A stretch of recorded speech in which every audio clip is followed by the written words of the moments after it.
Okay, okay. That's worked. That should work. Is it not working here? No, it should work.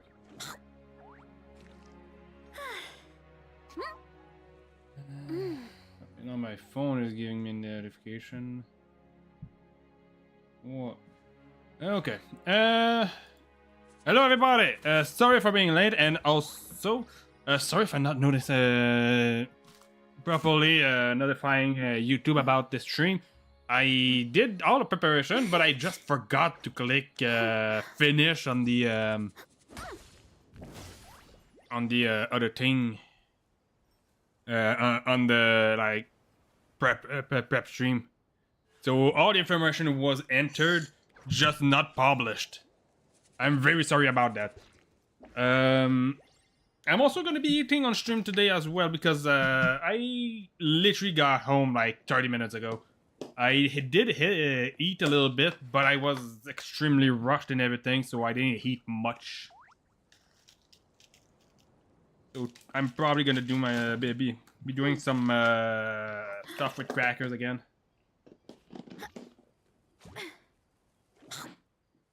With some dry crackers. Probably the same thing as last time actually. But with addition that I have bologna. I have some bologna as well now.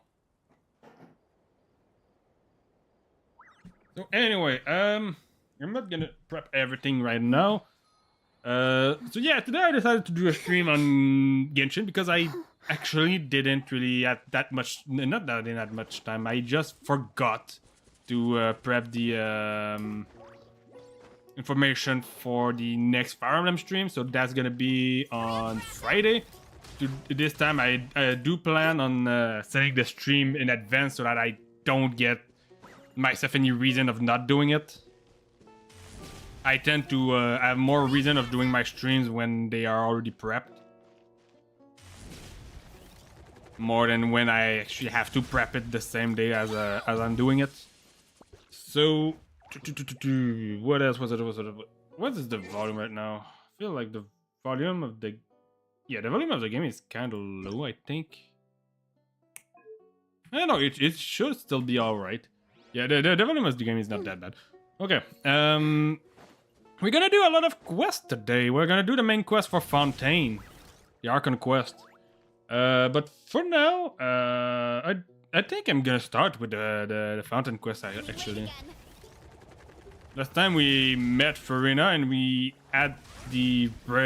not the road, but the little travel towards the city of Fontaine. De la Cour de Fontaine. So I'm gonna do a little bit of quest to begin with. It'll give me a little bit more time to relax a little bit. Like I said, I just got home 30 minutes ago. I took my shower in a hurry as well. I was not covered in oil, but I had oil on my arms. Didn't want to stream with oily arms. I want to feel clean. This is our current abode. Whoops, gonna put it on auto. Fremine, you're home. Where did everyone else go?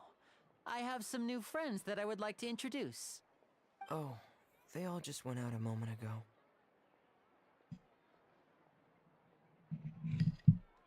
I see. Everyone is getting busier now that Father will be returning soon. I suppose that can't be helped. Allow me to introduce you to my little brother, Fremine. He is a phenomenal diver. Hello. Nice to meet you. Paimon is Paimon, and this is the Traveler. Oh, you sound very proud to have a diver as a brother, Linny.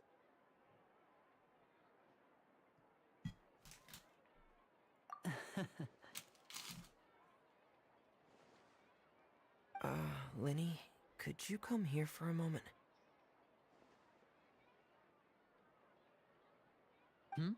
What is it, Fremine? Do you have something to tell me? God damn, the conversation here are kind of slow compared to what they were before.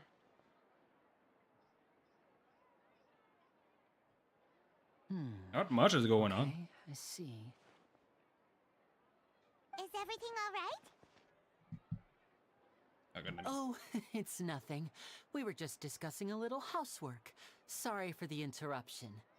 Oh, before I forget, the Traveler and I collected more materials to make magic pockets. Were you able to get any, Fremine? Yes, I went diving and gathered lots of materials. I was about to give them to you. That's our Fremine, always quick with the underwater work.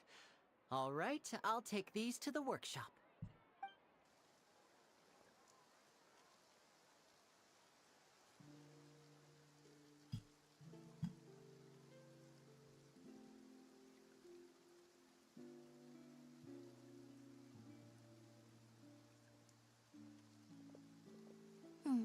Looks like rain. Oh, you're right. But wasn't it clear and sunny just a moment ago? Fontaine's weather sure is weird. I'm afraid that's just how it is here. It often rains on days where there are trials being held in the Opera House, but don't worry, it'll clear up soon enough. What's wrong, Fremine? There's a legend about the rain that I tend to believe. It's said that a dragon of water once resided in Fontaine. Though we don't know where the dragon went, every time it weeps, the skies will cloud up and pour out rain.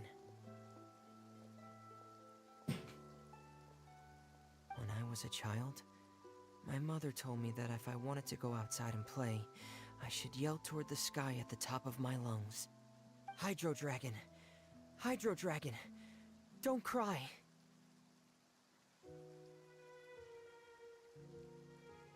If it's an elemental dragon, then having the power to make it rain wouldn't be very unusual.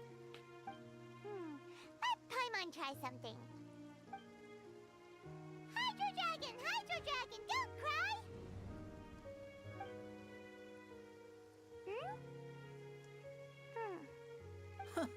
Doesn't seem to be of any use. It is just a legend after all. You know, you might be a more popular magician if you understood the concept of romanticism. Or could at least play along. Sorry, it might be because we've never met the Hydro Dragon. Perhaps it can't be comforted by the words of strangers.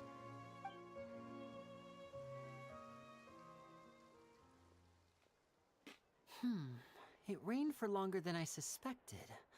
Oh, it's already getting late. Was there something you needed to do, Linny?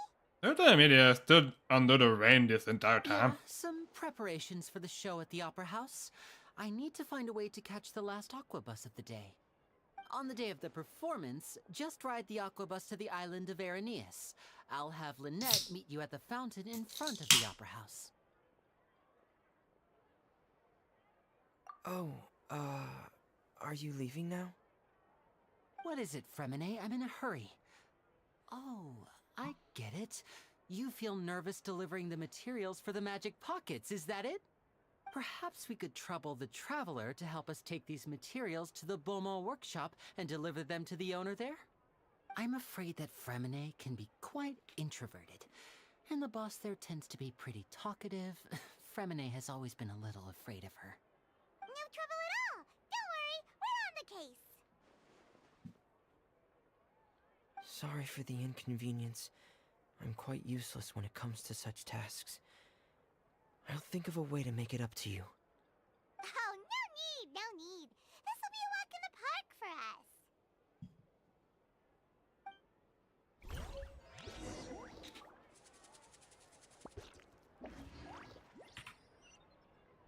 us. Okay, now they are showing me.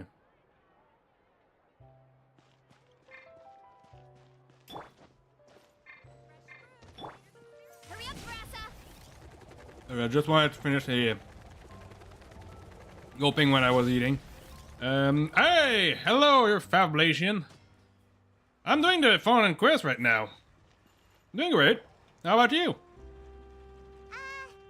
Hello? Is there anyone here? Oh, hello there. New customers? Looking to buy? Nice. Or do you need something made? Or perhaps you're just looking for a chat with me. Oh no, we're just here to deliver some materials. Here they are. They're for making... what were they called again?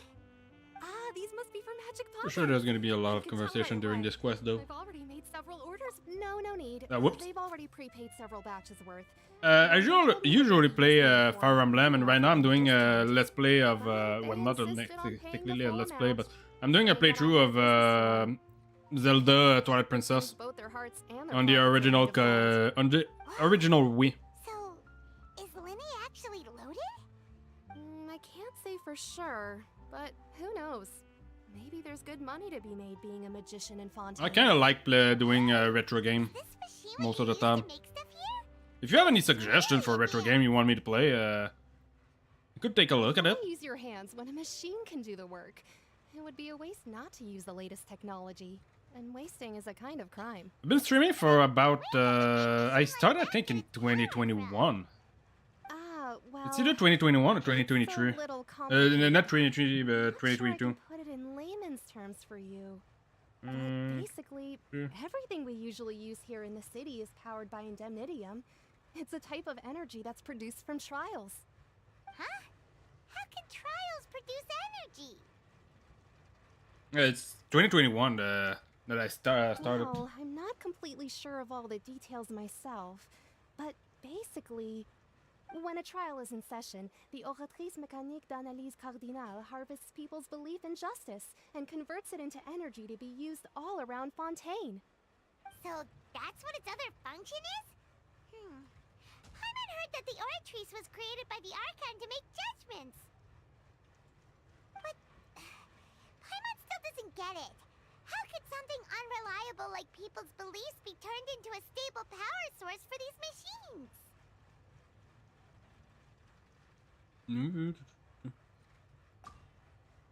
Oh, yeah!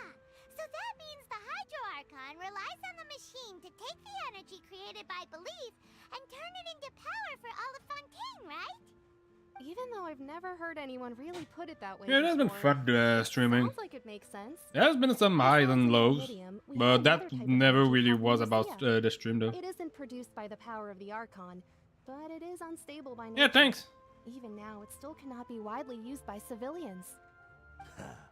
I thought I'd find you hard at work, but here you are. I don't plan on chatting stopping anytime soon anyway. You're already talking. I really enjoy streaming.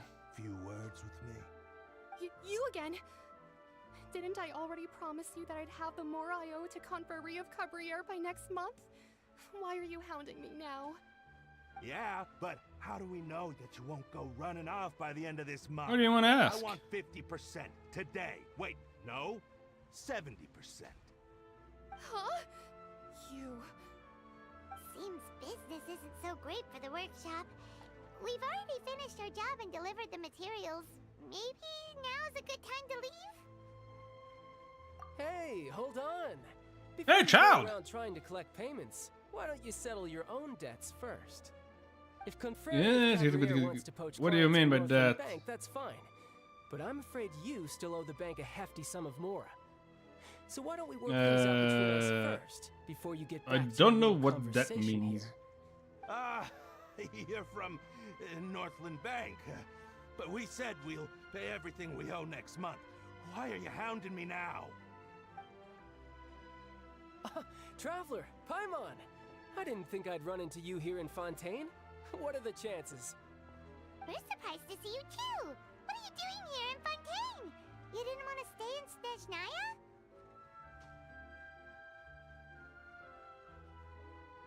Yeah. I'm gonna call him a Long story friend. Short, I've already been in Fontaine for some time now, and honestly, things have been pretty boring. But it seems that fate brought our paths together today. Not only will I have some good friends Yeah, here now, and you can ask but me ones who something. always What do you seem want to to cause ask? Trouble. Either way you look at it, it seems things are going to get a lot more interesting now.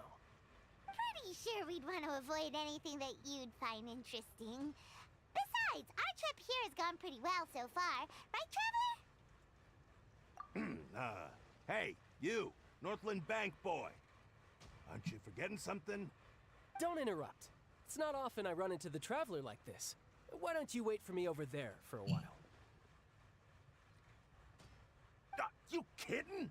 Aren't you the one looking for us? You really expect us to sit and twiddle our thumbs while you catch up with your friends? Listen to me, boy. If you want Chamora, fine. Why don't you come and take it? Hey, I just said not to interrupt. Oh, by the way, Traveler, the last time I took Tonya and Tusser ice fishing, Tusser said, Hey! That's way over the line! All right, boys, let's see who has to pay up now! can you at least let me finish one sentence? Fine. Though the bank What do you told mean me by not to take upgrading my work for their channel? clients, you're the I ones who started it. I'm doing This is stream out on of both Twitch and self-defense. YouTube. I'm Usually mostly I doing have it to for do fun. my I don't need releases, okay? necessarily to pay Twitch more. I'm all my streams are already like covered in YouTube for those who want to watch the there should be a logo and in a moment.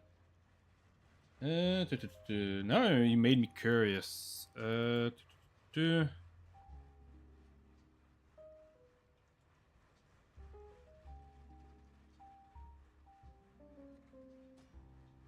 made me curious. Let's see. There should be a logo and a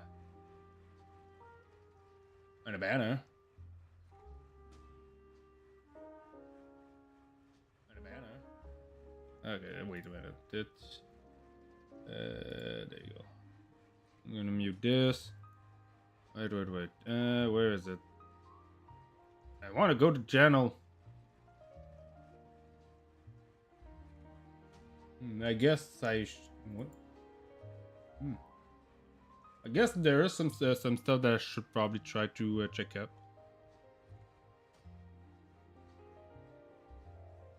Ah, you're one of those. You're an artist, is that it?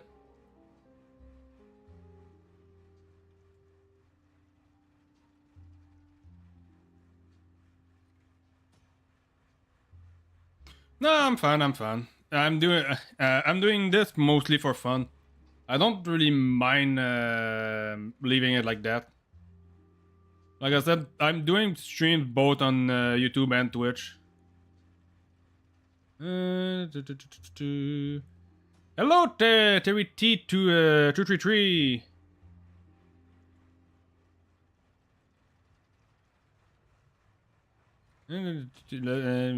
Read this.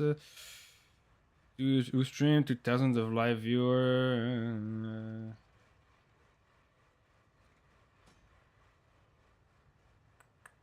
You help streamers gain a real viewer, active shadows, and supporters who donate to subscribe. Just I don't think I'm gonna go in at him. I don't mind. Like I said, I don't mind leaving my channel like it is. I'm doing it for fun. It is a hobby. I have a full-time job on the. Anyway, I'm doing this on the side. I'm doing this for fun. I don't want to like grind this thing too much. I want to keep it as fun as possible. So thanks again, Terry T. But if there's anyone that wants to approach me, and I'm gonna let them approach, but I probably won't do like stream with anyone else anytime soon. Anyway. But anyway, go back to the story. You're the one who started it. Okay, there. I'm Boom. sure this won't take long.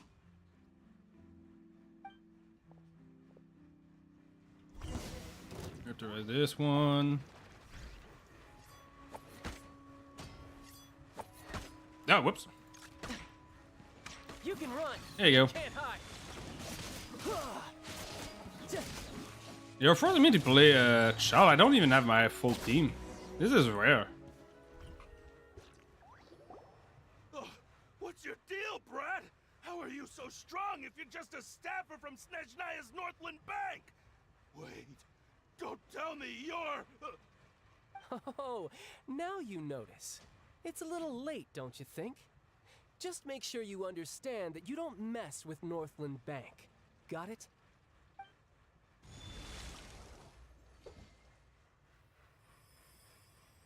Huh? Now's my chance!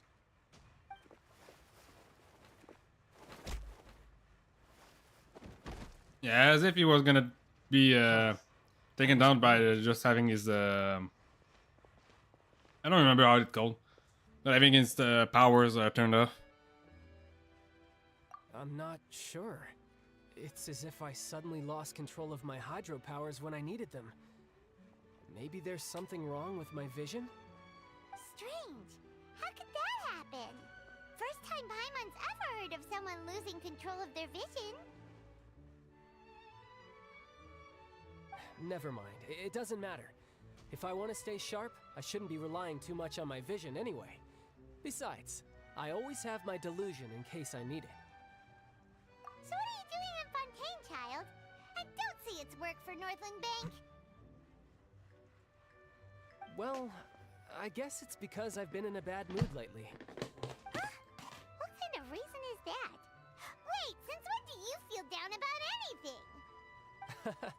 I don't know. Maybe I still have a lot to learn about myself. But recently, there seems to be some sort of restless power stirring inside of me. And I don't know why, but every now and then I feel like I'm in a terrible mood. Maybe you losing control of your vision just now is connected with that power you're feeling inside. That is a possibility.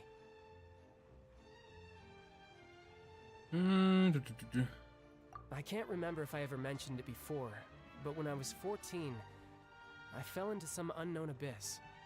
It was during that time I learned nearly all of my abilities.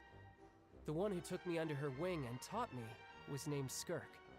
She was always quiet and very mysterious. Nobody knew where she came from or what she had been through, and she was always very strict when teaching me combat techniques. One time, We met I her. asked her why she was willing to take me on as an Well, apprentice. I met her. Not on What I stream. could make of her answer, it was because I had awakened it, and traces of it remained on me. She said that all my combat training would be useful in the future. But what is it? What did you awaken? She never explained that, but my guess is that it's related to a dream I saw when I had just fallen into that abyss. In my dream, I was in the deepest depths of the sea, and the boundless seabed was all around me. But in front of me appeared a whale that was so massive, I felt like I They couldn't awakened the breathe. will. A whale? Oh, that sounds familiar! When we fought against you before, you summoned a huge whale that seemed to leap at us. Is that the one? That's just an abstract form of a whale that I create using my elemental powers. It takes that shape because the scene I dreamt of the whale has always been stuck in my mind. I'll never forget it. So you Well, now it's used the decided. whale as When I inspiration have for to fight that well, I'm gonna Northland bring Child. Bank. Huh. Seems a little twisted to Paimon. So why don't you just go ask your master? Maybe she knows the answer. You make it sound so easy. Ever since the incident I experienced there, I've never stopped searching for Master Skirk and that unknown abyss. But it's been years now, and I've still found nothing. There isn't even a trace of the place where I remember falling into the abyss. Oh, it sounds like some kind of ghost story. Yeah, I'm out of leads at this point, but there's nothing more I can do. It seems that strange encounters in this world tend to be elusive like that. Oh, seems the time really flies when I'm talking with you. I just remembered I have somewhere else I need to be, so I should get going. What? More work for the Northland Bank? No, it's more of a personal appointment. Lately, I've been sparring with some of Fontaine's official champion duelists whenever I'm feeling bored. Official champion duelists? You mean it's their job to duel? Yep, in Fontaine, before a criminal goes to court, they're given one chance to defend their honor by requesting a duel with an official champion duelist. The champion duelists are all-powerful fighters selected from among the nation's best. And the duel itself is a no-holds-barred fight with no specified stopping point. So engaging in such a duel is regarded as a symbol of defending your honor. If a criminal manages to win the duel, they'll be acquitted. But if they lose, they'll have no choice but to stand trial. And the worst-case scenario is that you're simply killed in the duel. Though it's rumored that Fontaine has a death penalty, from what I can tell, no one has ever been officially sentenced to death. So really, the only people who opt to duel are those who have suffered a grave injustice in being accused, or those who greatly value their honor. Otherwise, why gamble with your life? So, do many people actually get out of their trials by winning the duel? Apparently, it's exceedingly rare for anyone to actually win. Fontaine probably enacted this system as a way to show that the nation respects the honor of its citizens. Besides, none of the champion duelists are to be trifled with, which is exactly why I was itching to face them as soon as I got to Fontaine. Apparently, the one I'm meeting today, Clorinde, is the strongest of the champion duelists. I had been asking her for some time before she finally agreed to face me today. Well, that's child for ya. Paimon feels like we heard that name somewhere before. Clorinde. Huh. Oh, before I forget, I want you to have this. Oh, Huh? a fake. Your vision? You're seriously just giving it away? I'm just worried that it could become uncontrollable again. Oh no, it's I'd be literally pretty just his upset if vision. it got in the way of my duel, so I think I'll be better off without it for now. Besides, I just need you to hold on to it for a short while. I'll come retrieve it when I have some time later. Paimon knows what you're up to. You just want an excuse to come talk to us again, don't you? Whatever gave you that idea? I'll be in touch later.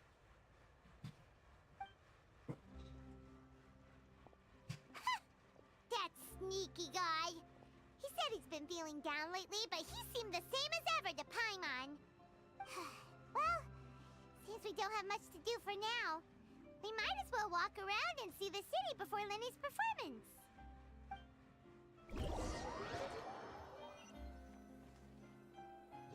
Okay, are we still in the conversation or? Wow. Okay, well, Who could have seen that coming? I'm gonna come back in a little bit. The murderer who was Oh, barely wait. around for most of the story was the murderer all along. Yeah, I'm gonna come back in a little bit. I'm just gonna go put back the stuff that I brought into the fridge. Are you serious? Ah, yeah, well, it's because there's only. The murder mystery novels here are amazing. The whodunits here in Fontaine are a lot different than the light novels you see from Yai Publishing House. Both have their merits, but Paimon thinks this style of novels are more, well, novel. It's so exciting to reach the moment when the mystery is uncovered, especially in the one Paimon was just reading. You should buy a copy and read it too.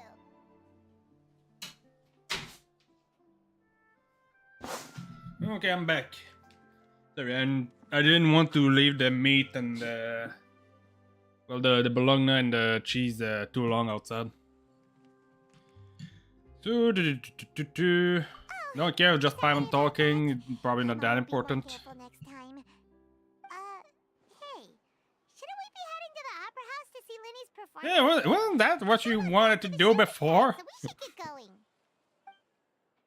Lenny said that the opera house is on Aranias, so let's go ride the opera bus.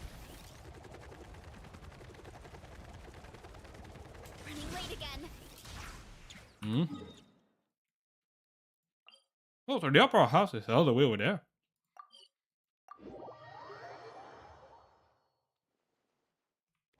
Running late again. I thought it was in the city. Guess not. It kind of makes sense. Whoa! Now this is fancy! The Opera Epiclese. What a place to hold a performance! No wonder Lenny and Lynette were looking forward to it. Huh. Looks like there's a lot of people standing around the fountain up ahead. Oh, Archon, please bless us with a bright and healthy child. We pray. I don't know why you always feel the need to ask so much. I'll be happy as long as our child is healthy and lives a peaceful life. I guess if they're our kid, then there's no doubt they'll turn out smart. Maybe this is one of the customs in Fontaine. There sure are a lot of couples here. Vache. Hmm? What's wrong? That sounded almost like something else. Vache. No, I'm not. What the hell is that? Are you hearing things? Welcome to the Fountain of Lucine. All the water flowing through Fontaine. Was that all the Kino? It's customary for newlyweds to come here and wish for children. Lynette, you scared Paimon. When did you get here? Lenny asked me to wait here for you, remember? Right. What do you mean? There are a lot of people here right now. Hey, you're not trying to scare Paimon, are you? Besides, it's the middle of the day. It's not the time for eerie things. I Even the see. traveler thought that Paimon was I might stupid be at able that to tell moment. you something that could help explain the voice you heard. In fact, you might not be imagining things at all. I suspect that what you heard is a result of your hypersensitivity to the hydro element. Others in my family have had similar experiences. It's because of his sensitivity to the hydro element? But what would hearing a voice have to do with elemental power? When do you cry, Paimon? Wait, what? What does that have to do with anything? Just answer me. When do you cry?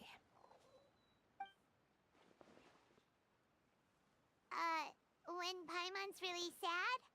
Oh, and when Paimon's super happy. Oh, and also when Paimon's She really cries all the sad. time. Then you should understand that tears contain your most intense emotions. Like I just mentioned, the Fountain of Lucine is where all the flowing water in Fontaine converges. Even the tears that fall to the ground will eventually gather here. So maybe what you heard was the intense emotion coming from someone's tears. So, what did the voice say? Huh. If you were hearing their emotions, then Paimon wonders what happened to them. Rather than worrying about them, we should worry about my brother first. Don't let that calm look of his fool you. He tends to get pretty nervous just before a performance. So chatting with Lenny might help him relax a little before he goes on stage. Oh, right. That makes sense. Let's go in and see Linny.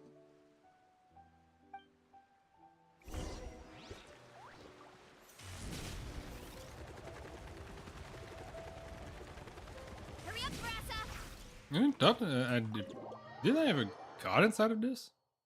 I don't remember. Guess not. I think it's only for this. Traveler and Paimon, good to see you.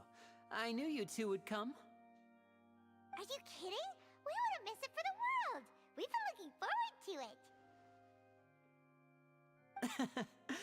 I can tell, judging by how early you've arrived. But you're actually right on time. The audience still hasn't started entering the venue yet, which means now is the perfect chance for us to take you to the best seats in the house. Wait just a moment, I'll fetch the tickets.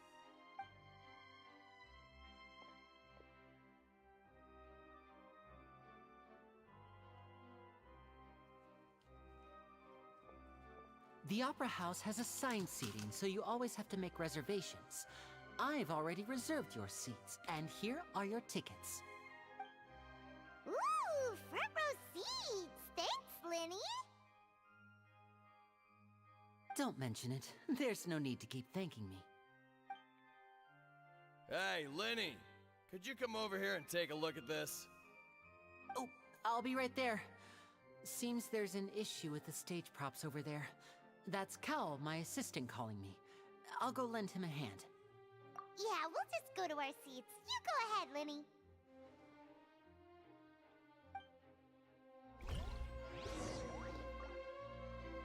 Okay.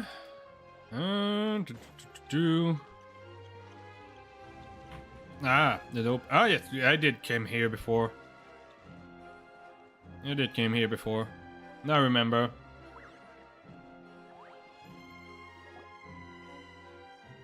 It didn't even let me walk all the way to the seat. Hey! Oh, these should be our seats. Come That on, was let's Nouvellette. sit down.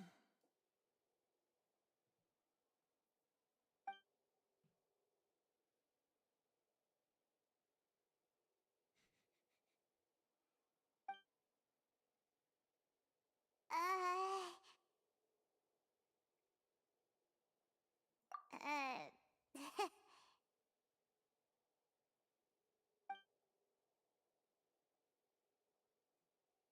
Hey, traveler.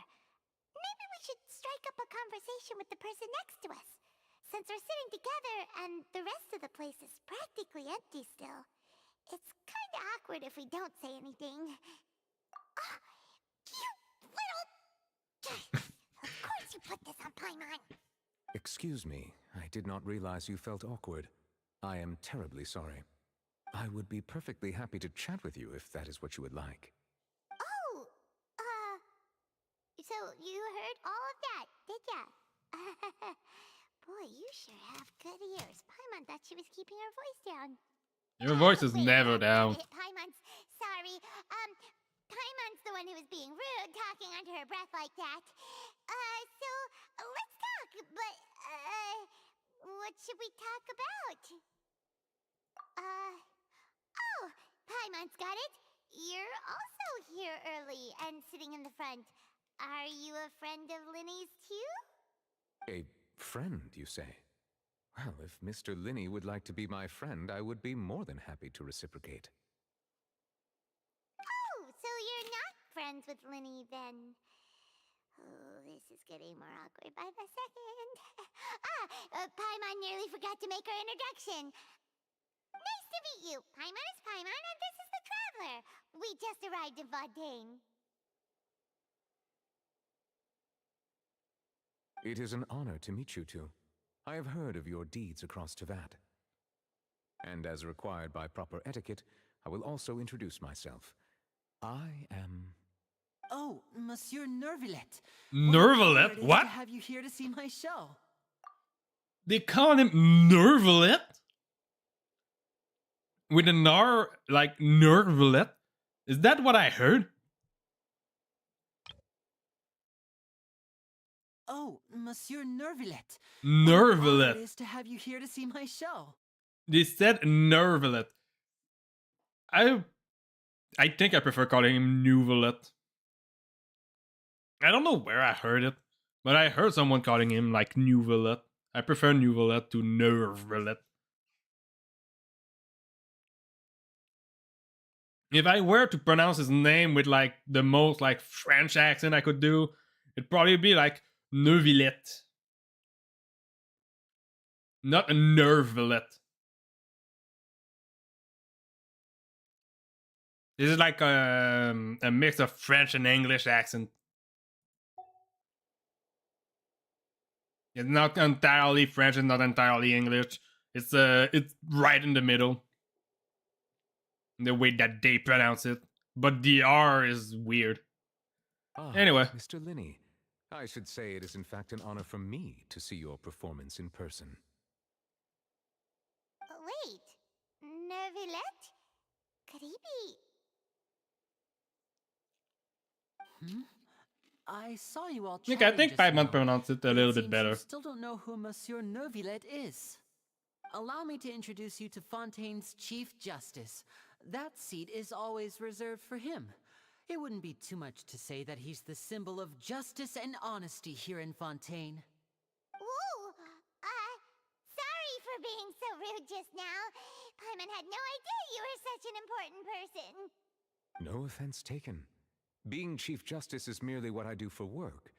Nearly every person has their usual reserved seat, so I'm not so special, really. And by the way, I should probably let you know, even though I would prefer not to. There's someone sitting up there in the VIP seats that has been striking a pose for quite a while now. I believe she is trying to give you a most elegant and impressive first impression. Well, that would be a second So I think you should impression. take notice of her sooner rather than later. Otherwise, she may become flustered. Huh?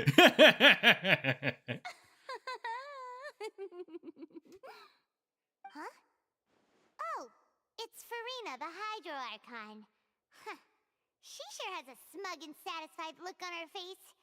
Guess she has no idea that you saw right through her act. Very good. That is for the best. No need to pay her any more attention. We will now enjoy the show. So is this what things are like between the Chief Justice and the Hydro Archon? All right, please wait just a moment longer. I've pretty much finished my preparations, and the performance will start as soon as the audience has made their You way to literally their pulled seats. don't pay too much attention to that spoiled brat. Paimon can hardly wait! Paimon's never seen a real live magic show before!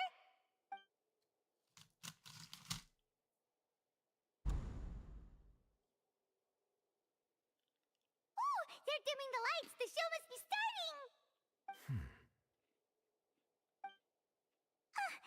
Sorry. Paimon will try to stay quiet. Welcome, one and all, to the Opera Epiclese. I am the star of today's show, Linny. And over here is my sister, Lynette, who will be working as my wonderful assistant. Please, let's give her a warm welcome. Hello, everyone. I know she may seem to be a little sleepy right now, but that's just a sign that she's nervous. Whatever. Now, some of you may be thinking, two vision holders who can freely manipulate elemental powers performing magic is not true magic at all. So, I would like to take a moment to assure you that elemental powers will have nothing to do with what you will witness on the stage today.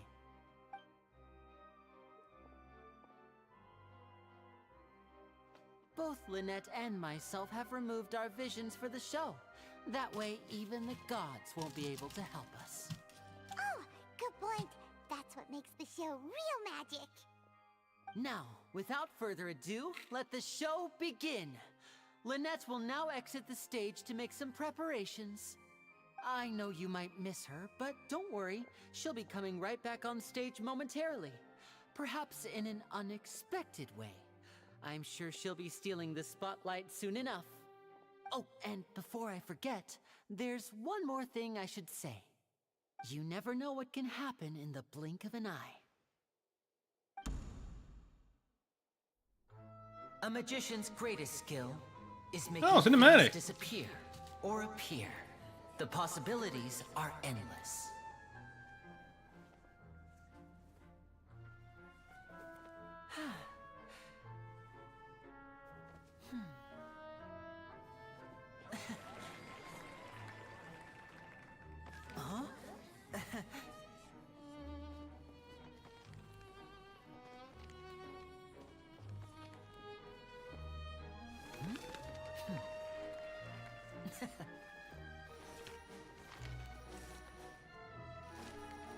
But this isn't what you came for. These little tricks, you've seen them all before. So it's time for something truly extraordinary, don't you think? This one's a little tricky.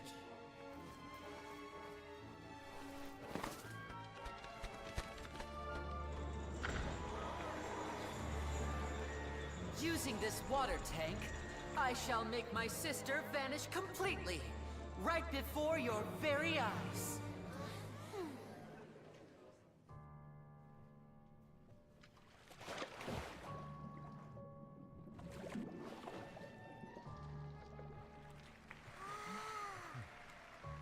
It's actually quite simple. She'll just turn into air bubbles and float right out of the top.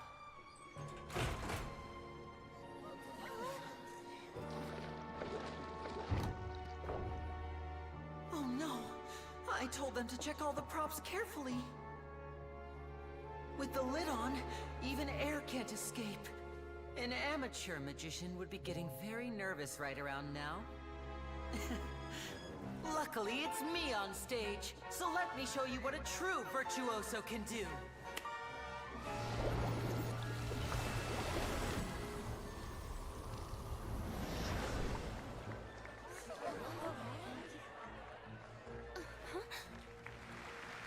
Lynette, are you still there?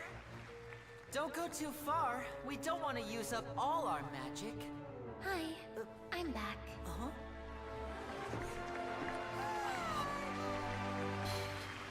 They're probably using delusion. If they have some.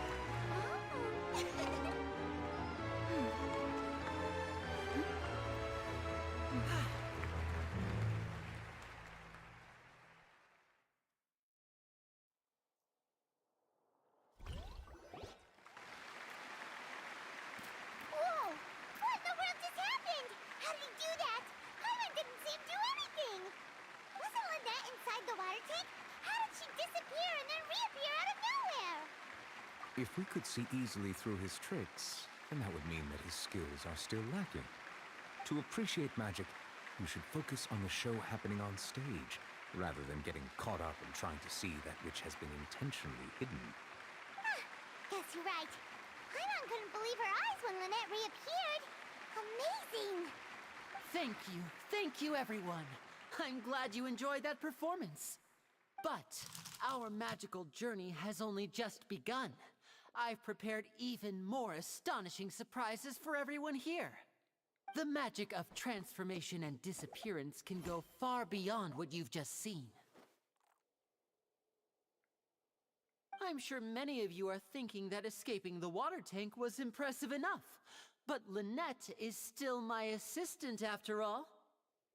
In which case, I have ample time to make all necessary preparations. So, for my next trick, I will require the participation of one lucky audience member. Please, if my assistants could bring out the magical boxes now. There are 2 boxes and only 2 boxes. One is here and one is there in the aisle among the audience. I'm sure many of our clever audience members have already guessed our next magic trick. A swap! Our lucky audience member and I will each enter a magic box. After 1 minute, we will each emerge from the opposite box. Now please, everyone pay very close attention to the box you see here. Don't give me any chance to make a move. Wow! How's he gonna do this? Hey, do you think this is all magic tricks, or does Lenny have actual superpowers? The lucky audience member will be generated by this random number selector. It selects numbers entirely at random. Even I don't know who will be chosen to participate. Now then, let's begin. Let me see. Oh, row 7, seat 3. Congratulations! You now have the chance to experience magic firsthand for an entire minute. Please, come forward. My assistant will take you beside the magic box. I'm sorry, it might be a little cramped inside, but no need to feel nervous. We've carefully arranged everything for you to be as comfortable as possible. You don't need to do anything, but no matter what strange things may happen, don't come out of the box. If the magic is interrupted, who knows where you might end up? You might even find yourself in the Fortress of Meripede. Oh, okay. All right. Before I enter the magic box, there is one more thing I need to ask the audience to do. Could you all give me a countdown? Like this. 60, 59, 58. Just keep counting down. You can go a little faster or slower if you like. I won't be able to see anything in the pitch black box, so I'll be relying on your voices to know when time is up. Oh, and no tricks now. If you quickly count from 60 in just 30 seconds, then I'll be in a tough spot. Ooh! Paimon kinda wants to count faster after hearing him say that!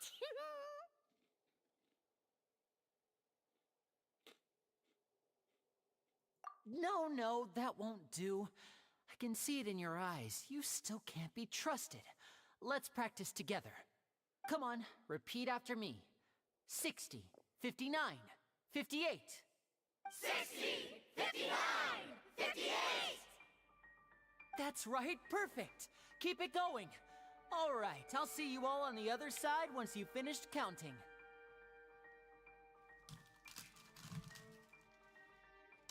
This part is 53, 52? Huh? Why aren't you counting, Nervalet? I am counting in my head. I think things are exciting enough in here as it is. Merely a consequence of my identity and personality. Do not worry about me. Just enjoy the show. Oh, all right. You look so serious that Paimon thought you might be feeling uncomfortable or something. 40, 39, 38! Mr. Linney, are you all right in there? Is everything ready? Yes, I'm fine. I'm just double-checking the direction of the magic. It would be a disaster if we get sent to the wrong places. For example, mid-air right above the audience. Even though he's saying that, Lenny doesn't seem nervous at all.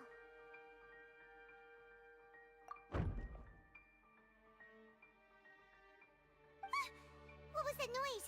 Did you hear it too? Not sure. Anyway, it doesn't seem like anyone's worried about it. 25! 24! 23! What's wrong, Mr. Linney? I can still hear you moving in there. I seem to have accidentally knocked over a decoration. I'm trying to fix it, but it's pitch black in here. I can't tell left from right. Never mind the decorations. There's no time for that. The show is what's important. No, that's unacceptable. I want my show to be perfect. Don't worry, we still have 20 seconds. Hear them counting? 19! 18! 17! It seems things aren't quite going as planned. I apologize, everyone. It feels like you're all starting to count faster, but that's all right. I know it can be tiring to do such a long countdown. 10 seconds and change is still plenty of time. 10! Almost there now. Whew. Swapping two people is harder work than you might think. Even a master magician like me can't guarantee I'll get it right the first time. Hey, wait! Is this the back one? I can't tell. They both look the same inside. Huh? Nope, that's not it. I'll try again. 7! Hey, slow down! Honestly! 5! 4! 3! Whoops! That doesn't count! 0!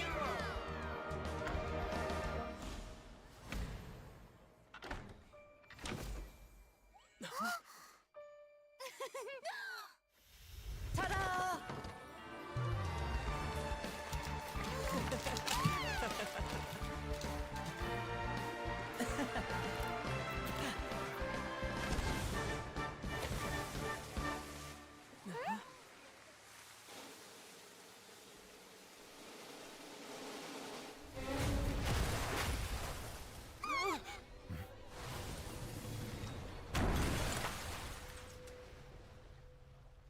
oh.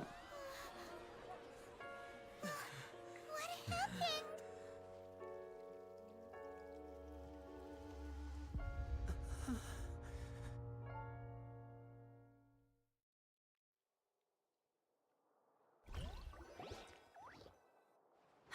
Did someone get crushed? Is this part of the show?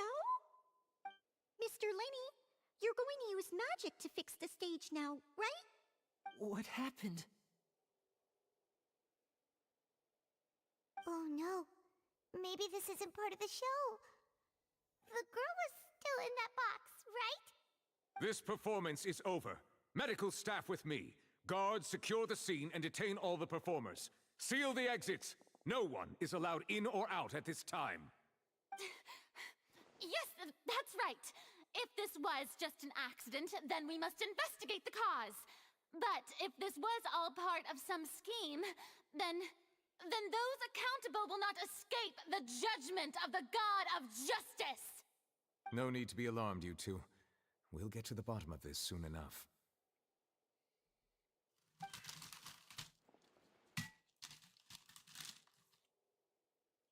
Unfortunately, the person who is in the magic box has been pronounced dead. His name was Cowell, one of the assistants in Linny's magic troupe. Apparently, the fireworks on stage ignited the ropes that were suspending the water tank, which then caused the tank to fall onto the stage.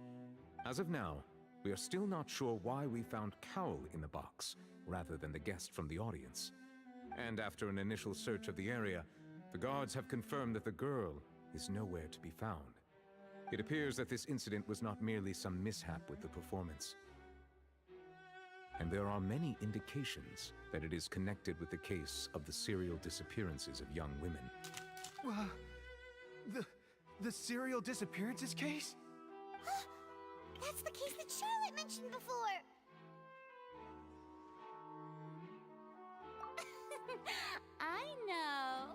I know the truth.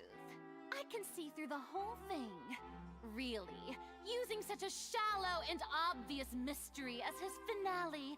Did he really underestimate us that badly? I say that our powerful magician, Mr. Linny, is now the prime suspect for the serial disappearances case. Huh? Why me? This whole thing was an accident.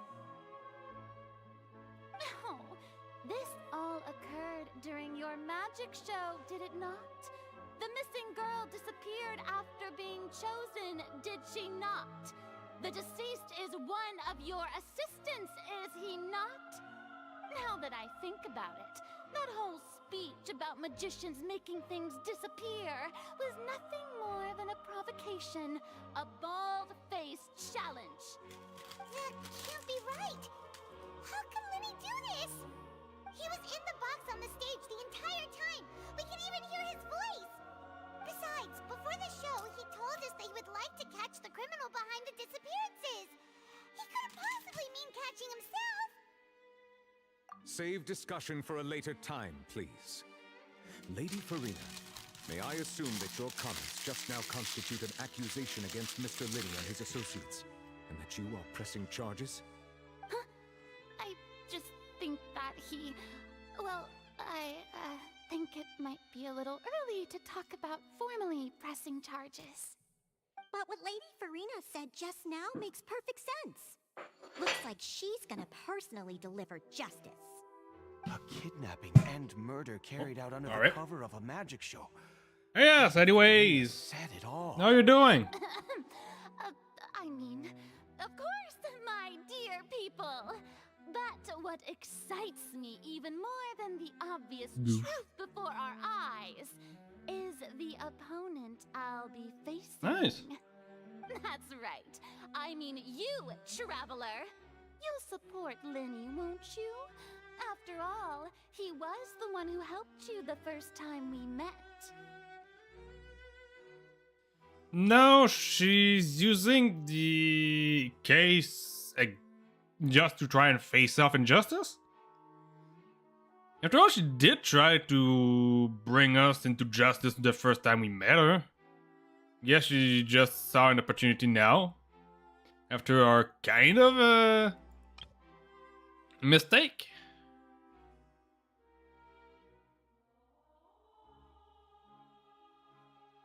She seemed a little bit different now that she's in front of Nouvellette, though. Then there's no problem at all. You know, the Traveler and I already had a duel the first time we met. I wouldn't call that a duel. Whoops.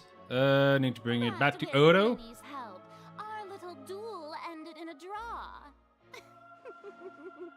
But draws really are the most boring possible outcome. So, no more draws. Between the two of us, there must be a clear winner and loser. And what better place to hold such a riveting showdown and decide the true victor than here, on the grandest of stages, the Opera Epiclese. Huh. It wasn't a draw. She obviously lost last time. I understand. Charges have now been pressed, and as such, a trial is in order. Well, traveler, seems Lady Farina has set you in her sights. But putting her dramatic rhetoric aside for a moment, I would like to ask you, are you willing to act as Mr. Linney's attorney and defend him in this case? So I guess we're gonna be the attorney and she's gonna be like the prosecutor? Well. The trial will be held a day from now in the Opera House.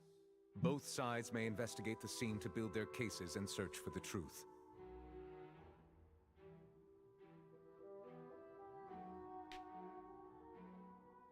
Linney and his troop are all potential suspects and shall remain within the Opera House. The audience may begin to leave in an orderly fashion once they have been cleared by the guards. A day isn't that long. Let's see what kind of case this big shot Outlander can build in such a short amount of time. I really do wonder what's our problem with us. Quite looking forward to hearing it. She seemed to have like some kind of problem with the fact that the traveler is now in her nation.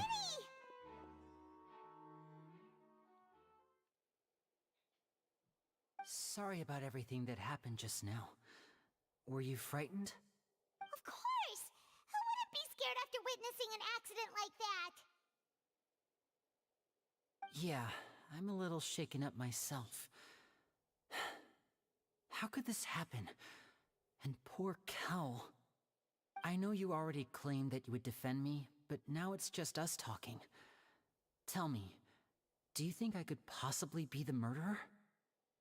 Nah, Good to hear. I don't think you are, but so much it's for not trusting like me. it's putting you in a good light either. I'm The sure situation everyone right sees now me is as the very biggest against suspect you. at this point. But if you ask me, the whole thing is mysteries layered upon mysteries, such that all that's left is confusion. I don't know whether what happened there on the stage was purely an accident or not, and I don't know why poor Cal was in the box. As for how that girl chosen from the audience could suddenly disappear, I'm afraid I don't have any answers either. If someone tampered with my performance, then we need to figure out what they did. Even a skilled and knowledgeable magician like myself couldn't pull all that off in just 1 minute. Which is precisely why we need to investigate! As this book says, the impossible could not have happened. Whatever happened must have been that which is possible. Where do you get those glasses? I didn't even read the prompt. I just saw her with the glasses and that was the first one I had. Paimon bought them when we were reading at the bookshop in the city earlier.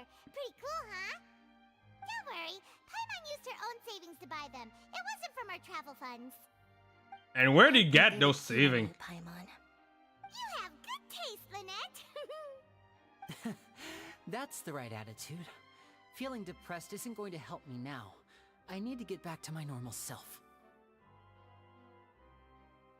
But with the guards watching our every move, it's going to be especially difficult for Lynette and I to Yeah, prove our own it's innocence. how they call a traveler since they couldn't really You do agreed like to a be our prop for attorneys. every single person to Thanks, every Lynette. single character to call him We'll by be counting name, on you. since you basically gave him the Thank you so name. much.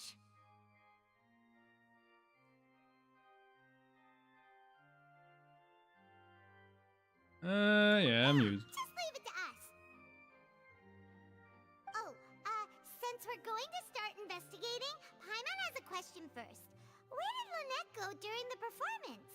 Yeah, that's also another thing. She was there for the first half. I'm afraid that would involve some of our essential trade secrets as magicians. The secrets behind our magic are past saving, Linny. Yeah, at this point, you should probably worry about the fact that you're on a Truth behind our trial. tricks is going to be important evidence that will be weighted during the trial. 'Tis truly a pity. As a magician, our magic show is a work of art. We've poured countless hours and spared no effort in perfecting it. But if revealing our secrets will help you uncover the truth behind what happened, then it will be well worth it. We should go somewhere else if we're going to discuss our magic tricks. We'll go speak with the guards, and in the meantime, you can go investigate the stage and the seating areas. Alright, let's go have a look while the investigation teams are still here. Detective Paimon is on the case! I do wonder if they're gonna make us make me use the elemental sight here. Hello, officer. Oh, How's the is it all gonna be in investigation? dialogues? Ah, I see. You must be the traveler that Lady Farina mentioned. Listen, I'll be perfectly honest with you. I'd avoid getting mixed up in this whirlpool of a mess if I were you. Huh? What do you mean? Come with me and you'll see. The deceased is one of Linny's assistants, named Cowell. Even though he hadn't joined the troop long, he was hardworking and everyone generally liked him. The assistants are usually in charge of setting up and inspecting the props, as well as assisting with the show and keeping the crowd engaged. As you probably saw when you were in the audience, the water tank suddenly fell and smashed the box with Cowell inside it. This is the real mystery. We've already searched the scene and were unable to find any traces of the girl. However, if you look carefully, the box was positioned directly under the water tank. The ropes holding the tank were then burned by the pyrotechnics on stage, causing them to snap. All these factors lining up so perfectly makes it hard to see this as a mere accident. If anything, the more logical explanation is that the whole incident was intentionally planned, and Linny is the most likely person to have access to all these areas. But he doesn't have a motive. Yeah, the lack of motive is friends of his? Well, you can't say we're good friends, but we've known each other for a little while. So in just a short time, he was not only able to win your trust, but even convince you to act as his attorney. Well, it's not just that. I know there's no. If he such was thing good as working, I don't know why he would have killed him. The audience in the palm of their hand. I've seen a lot of cases, and I can tell you that people are the least reliable kind of evidence.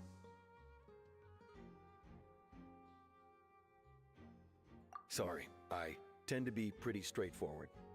Just know that I'm warning you for your own good. Anyway, you may investigate the scene of the crime yourselves if you're curious. Who knows, maybe you'll be able to come up with some new evidence. It might also just be someone that stabbed at the play and everything. Who knows? Oh, whoops. Should I have read everything? I don't know. Just kept clicking.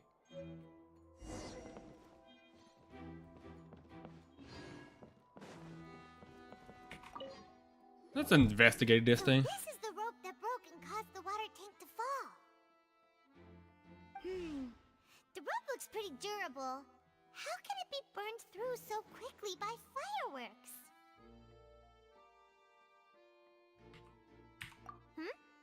Why are you suddenly so serious, traveler? We're investigating, you idiots. Whoa.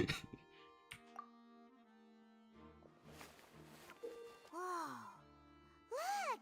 This bit is made from different material. Most of it was burned away, but there's still a little bit of it left. Huh.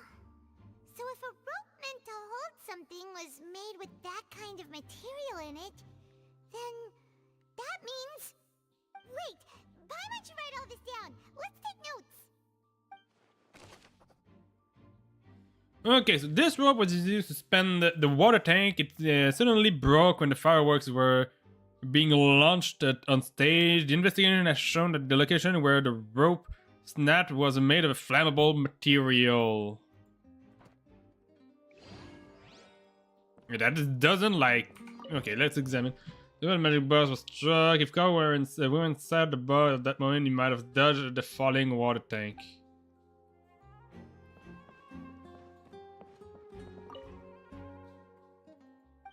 Whoops. Broken magic box was left on stage after the guard completed their investigation. Looking at it now, the water tank must have struck it really hard.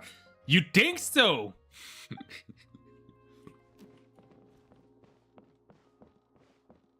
Let's see.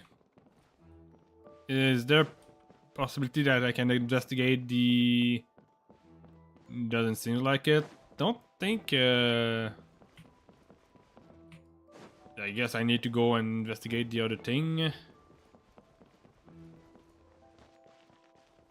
I'm gonna go investigate the other box, I think.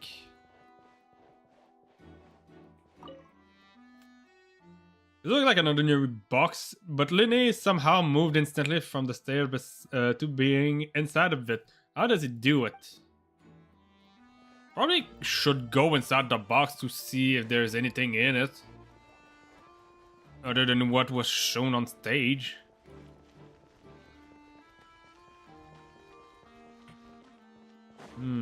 Is it because I'm in the area that I need to investigate? Guess it is. What did they have to The say? investigation team has some new findings. Turns out there's an issue with the random number selector after all. See, I told you. What if the machine picked some big guy's seat? You think the murderer would have still made his move then? Sorry to interrupt, but we're helping Linny and Lynette with their side of the investigation. What were you saying about the number selector? There's something wrong with it? You're trying to help them? That'll be a tall order. Linny used the machine to pick a random member of the audience during his performance, right? The lucky girl that later disappeared. Well, we thought there might be a serious problem with the machine, so we had it taken away for further inspection. It turns out that the seat number it picked wasn't random at all. The machine picks that same number every time. I'm sure you already know that you have to make a reservation in advance to get a seat, regardless of whether it's a trial or some performance. In other words, Linny knew who would be sitting where from the very beginning. That much checks out. Linny reserved our seats for us too. Bet you see why I was saying it'd be tough to make a case for Linny. Even though it's bad for Linny's case, Paimon had better write it down. You know, it's used during Linny's magic performance to choose a lucky member. Guard, I found that it will generate the exact same number no matter what. Okay, clearly tampered with. Yeah. It still is not considered as a clue.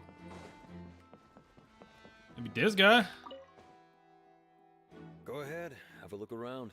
In the end, we're both after the truth. Huh. You're the ones that said the... Maybe those guys. They seem to be talking about something. No, I cannot talk to them. Okay, you maybe? Hello there. What are you investigating? Oh, this location has also been cordoned off because the Magic Troop members are currently considered prime suspects. The investigation team is still collecting evidence. The seats were all booked in advance, so we were able to deduce the missing woman's identity by checking the guest list. Sure, it's not like this is confidential information. We will publish it later anyway when we petition the public to help us find the missing person. Her name is Halsey. She's a painter from Fontaine who's made a bit of a name for herself. Also, she's also someone who's a regular at the Opera House, but she's out of been feeling some pressure unknown with her work lately, in which Fountain. made her decide to come see the magic show. The Magic Troop members all claim not to know her. We have looked into her social connections. It seems that she has no personal grievances or conflicts of interest with the suspects. Simply put, she wasn't related to the Magic Troop at all, which matches the features of the previous serial disappearances. Were the victims of previous cases also chosen at random? That's how it seems to us, in any case. Apart from the fact that they were all young women of around the same age range, there really weren't any other connections between them. Okay then. No need to be so formal. If you do happen to see the missing girl, please be sure to contact us. It is of utmost importance that we get to the bottom of these disappearances. Why can't you just remove those glasses? If information about Elsley is the missing person, she's a famous painter and came to watch the magic show in order to take a break from her own creative work. She's known to have been entangled in quarrels with any of the members of Linus Magic Troop.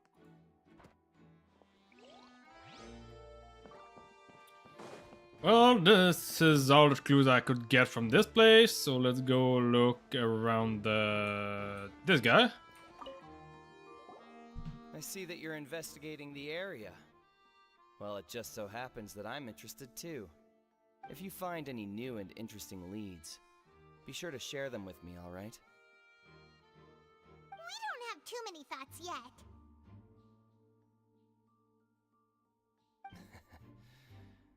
Then why don't I tell you my hypothesis first? The way I see it. It all started with that loud thud. The thud? Oh, you mean the sound that happened during the countdown? Yes, exactly. It wasn't terribly loud, but I suspect that most people heard it. It's just that everyone was awaiting the results of Linny's trick with bated breath, so no one paid it much mind. But now that the incident has happened, the thud has become an important clue. Seems like this is So, what do you make of it? I'm This is of gonna the be some opinion bullshit. that It may have been the sound of Linny's accomplice, Lynette perhaps, jumping atop the water tank or something like that. And when the pyrotechnics went off, she cut the rope, sending the water tank crashing down. But wasn't the noise we heard too loud for that? Perhaps the balance wasn't right, leading to a particularly rough landing.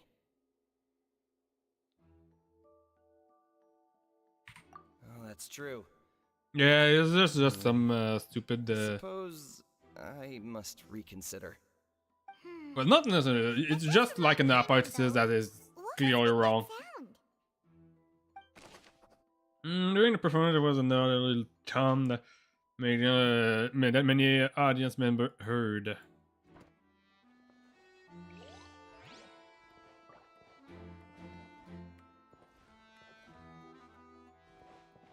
Now that I think about it, is Cowell the one that was next?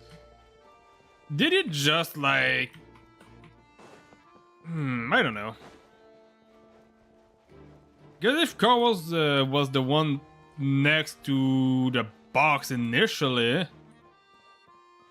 no, I don't want to sit. Need to get higher. This... They don't want to talk. Maybe those guys? Nope. No, that was all. Okay. Well, I guess the only clue I can get is those guys. Lenny's still talking to the guards. It seems he'll have a lot of explaining to do. I think someone will be assigned to monitor us later, but that's alright. Lenny's still talking to the guards. I think someone... Guess I'm gonna have to ask those guys. Already this? No. Wait, do I have to get outside? Hey, you! Yes, both of you! Oh. Over here! Nay, Navia! I've had an eye on you for a while now. Huh? You mean us? That's right.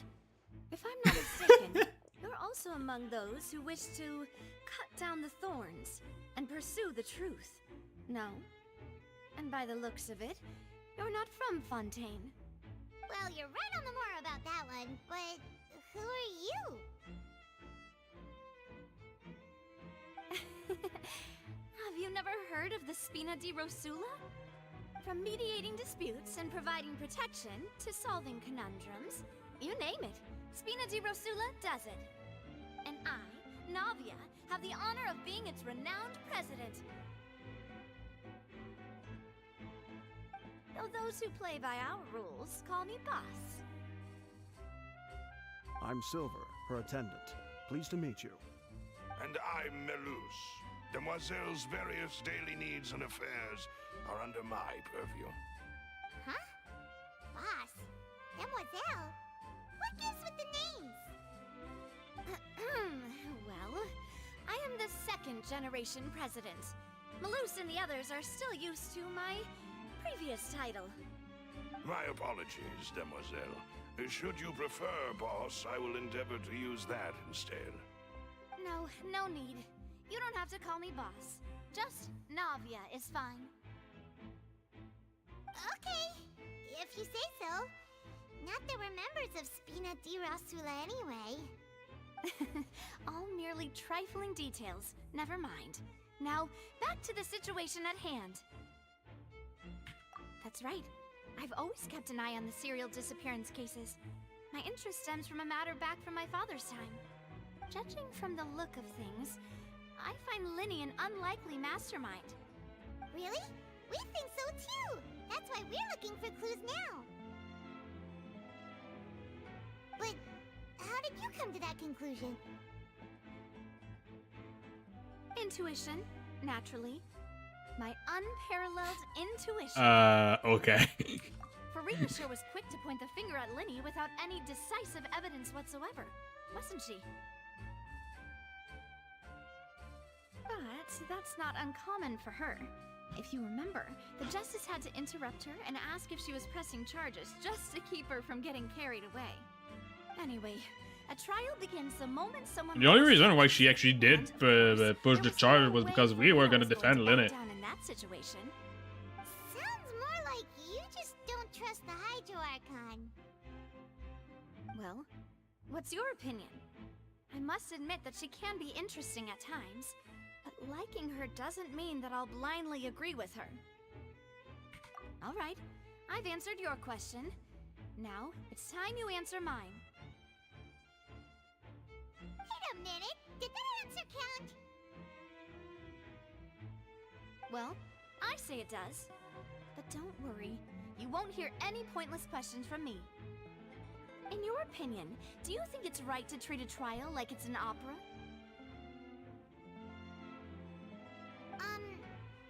Well... And why? What do you mean not always? I would say probably never. Okay, some. Yeah. Well, technically there are some like trials in America that are considered, not considered, but are filmed and put into a show for people to watch. But mostly trials should be taken seriously, not as the distraction or entertainment. It's literally playing with the life of people. If you consider trials to be entertainment.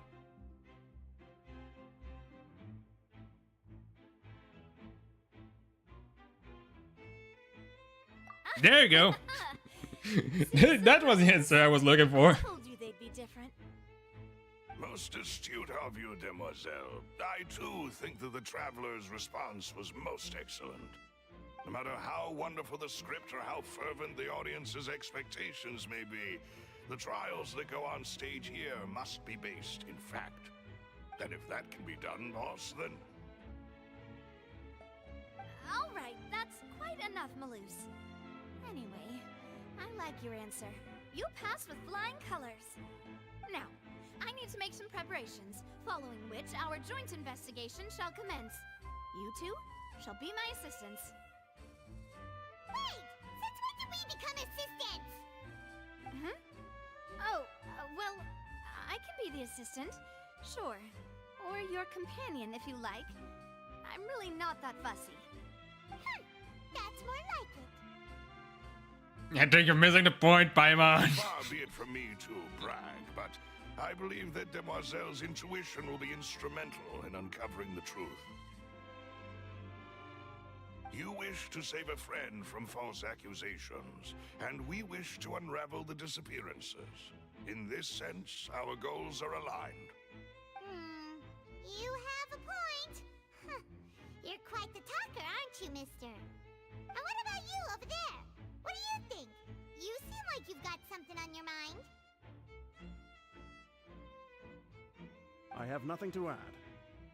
Oh, alrighty then.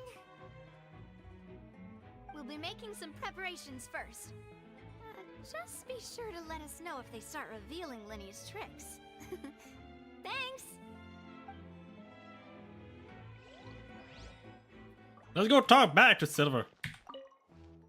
Speaking of that, I think magic shows would be very popular in Poisson. Poisson? I can see that. Maybe I should try to learn some magic. If I could make things disappear, cleaning my room would be a cinch. You need not worry about such things, demoiselle.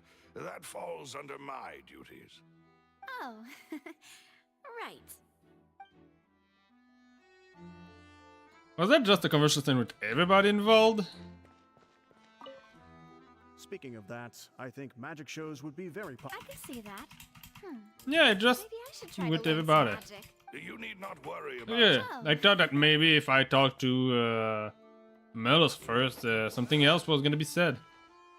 Okay, well, it is sad that I cannot change have my full team right now, because I would have probably used Nadia to do the investigation.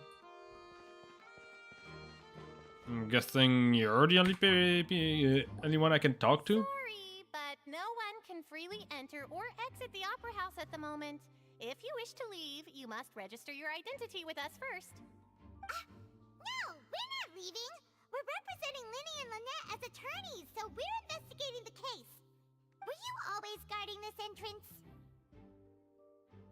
Yes, after the Chief Justice gave the order, everyone coming in or out must undergo a strict inspection. So, the missing girl couldn't have left from here. At least, not from that point on. I doubt there was much opportunity then, either. How can you be so sure, Well, because I was in charge of security near the entrance at that time. I couldn't see Linny's performance from here, which was quite a shame. Just my luck. But still, I did not abandon my post, and I stayed put no matter how loud the applause was. If someone had so much as even approached the door, I would have noticed it, let alone if they had tried to leave. We Melazines are good at that sort of thing, you know. So, it's safe to say the girl couldn't have left through here. Is there another exit? Alright, thank you for your help. Hey! Useful info. Paimon, before saying anything else, ask if there's another exit.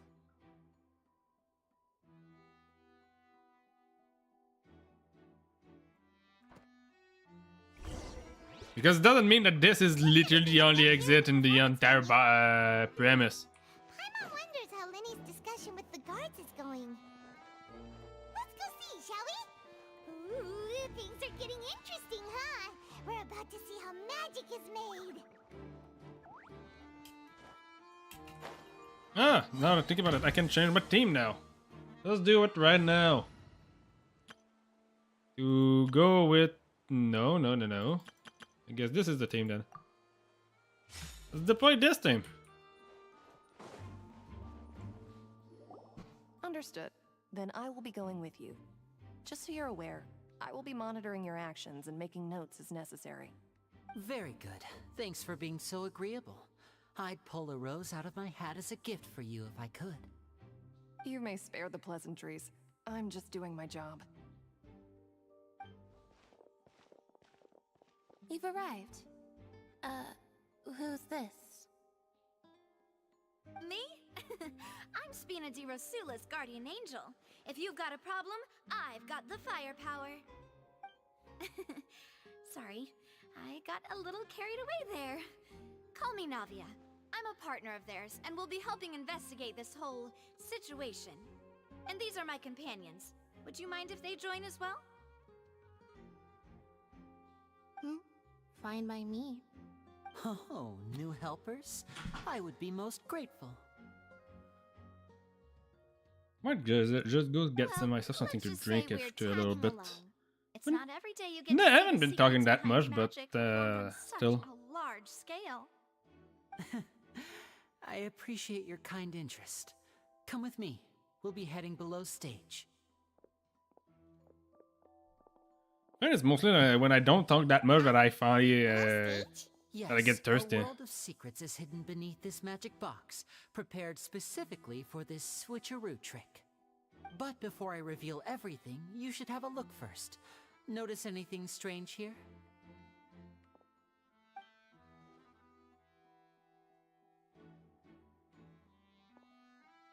I'm not trying to be dramatic. Remembering the details of a trick will help you understand the method. There was more stuff previously inside. Huh.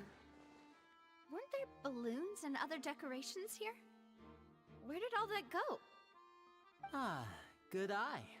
That said, you're still far from discovering the answer. The back? You mean the inside of the door? What's different about it? Paimon didn't notice anything. Very good indeed. I thought you might not be able to catch that, given that you were sitting in the first row. The back of this door was patterned. Those patterns are now gone, replaced by a smooth wooden board. So, if you put 2 and 2 together, what do you get? Exactly. All right, let's go. I'll tell you how it works as we head down.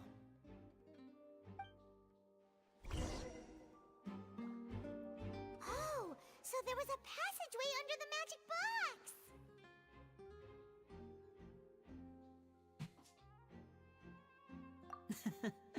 I knew you'd figure out most of it as soon as you saw this place. The 2 magic boxes are positioned right above the 2 entrances of the tunnel. See this flatbed trolley? The box with the lucky audience member in it would be shuttled over to the other side using the trolley. This trolley can raise and lower and even rotate, ensuring that the box will face in the right direction. So the tunnel we heard was probably from below docks. So Or that's below the stage. purpose of the box inside another box. Precisely. The inner box would descend after the audience member was put inside and be moved along the trolley, all while the outer box would remain on stage as if nothing had ever changed. So that's how you did it! But how do you do it in like 3 seconds? Once the box was lowered, the trolley would store some energy through this device here, with which it would complete the rest of the steps. The audience member would only be able to feel some slight movements in the dark, and by the time she walked out, she would already be back on stage. Right! You were talking that whole time, and you even came out for a moment near the end! Ah, yes. A phonograph operated by Lynette was used to achieve that effect. My assistant and I had already scripted our conversation beforehand. When the countdown began, I had already gone to the opposite box via a tunnel using that ladder. And what about Lynette? Where was she? I was in the mezzanine space in the back of the box. Oh, interesting! That's how we were able to coordinate Linny's lines with the assistant. And by the way, I was the one who walked out of the box at the end. I mean, we are twins. All it takes is a change of clothes and no one can tell who's who. And that's my Especially since they're not, they just need the hat to prevent people to see her here. But how did she hide the tail? They are twins. Why does one have a tail and not the other?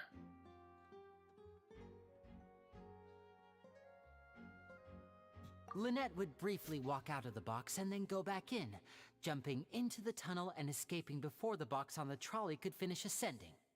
And then I walk out of the other box in the audience area, and the trick would be complete. The operative word here being would. But as you saw, Cal was in the box, not our audience member. She, on the other hand, mysteriously vanished. We really don't know how that happened. If not for that interlude, this would have been an astonishing trick. I probably never would have figured out how you pulled it off. And yet, to think that someone was able to use this magic trick to commit a crime. Definitely some one part of the We can come up with some more leads. This is the scene of the crime, so Linny and Lynette are not permitted to stay here. I'll escort them back up. Yes, of course. No need to be so strict now. I won't disappear into thin air, you know. Thanks, everyone. We're counting on you. Okay, so now we have the information of the magic trick. I was expecting that it was. Yeah, I wasn't expecting something below stage. I was expecting something else, but oh well. But yeah, I'm pretty sure it's something happened from one of the members of the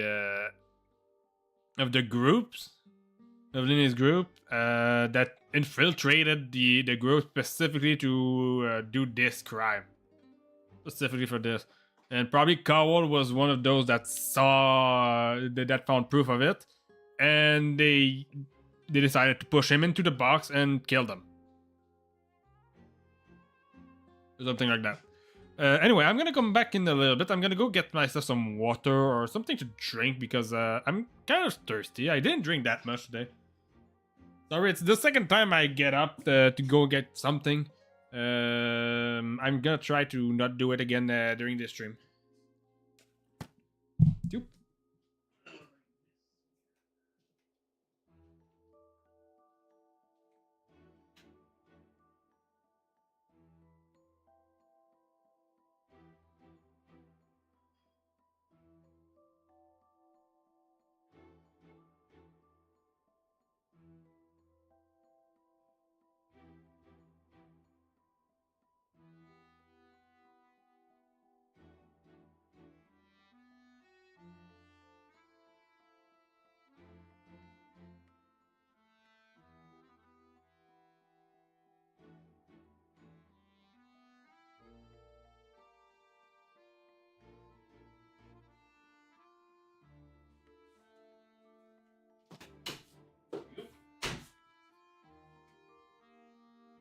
I'm back.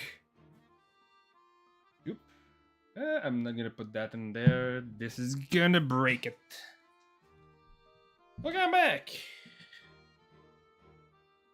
There you go. Boom. On stage, magic box structure. Yep. Audience side. Yeah, proof of the stuff. Let's examine the ladder. The ladder is required in order to return to the magic box above. The control board. This should be the control device for the trolley. It seems to be able to operate automatically.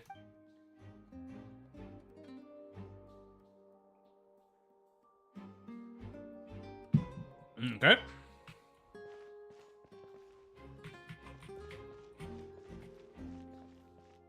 Yeah, it's still the control. What is this? Huh. What's this? Looks like a hook tied to the end of a rope. Huh? There's all kinds of odds and ends here. Perhaps it was a prop for a different trick. But why would it have been left here? Whatever it is, let's make a note of it first. Yeah, we'll should probably ask Lenny about it later. A rope that has fallen to the ground. A metal hook has been tied to one end of this rope. Its use is unclear. Probably something to akin to a grappling hook.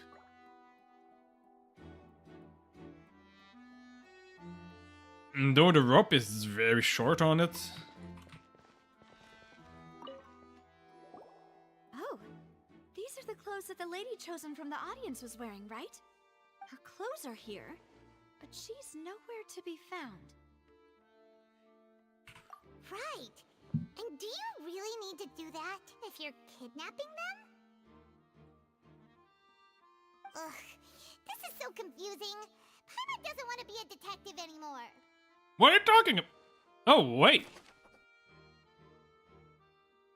What if someone actually dressed... no, if they remove the mask, they could see who it is.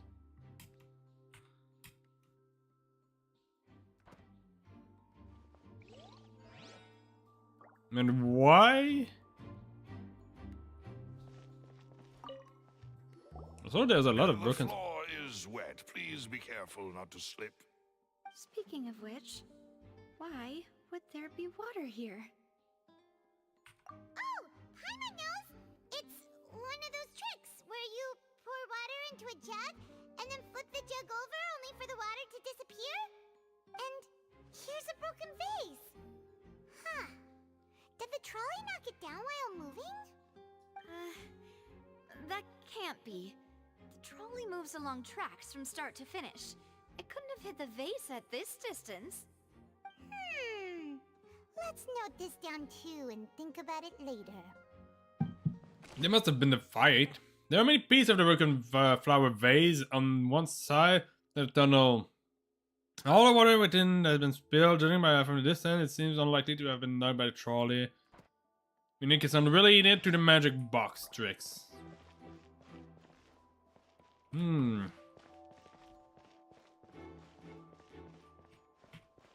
It is still a clothing. Oh yeah, this is what I wanted the exact minute from the start, the track. High precision is required to complete this magic show, and tracks are perfect for making the trolley stay on its designated course. Hmm.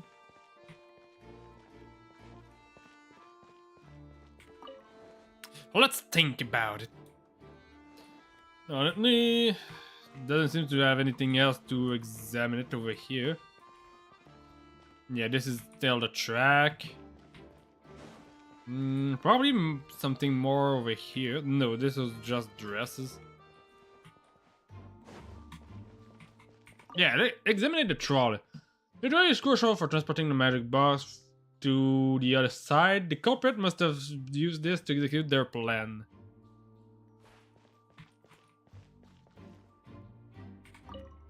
Let's investigate. What is this place? It seems someone could fit through here. Yeah, this is a very, very big event. This have been the suspect's escape route? Alone, perhaps. But if they had to pull another person with them, the space would be too narrow. But there are no other ways in or out of here.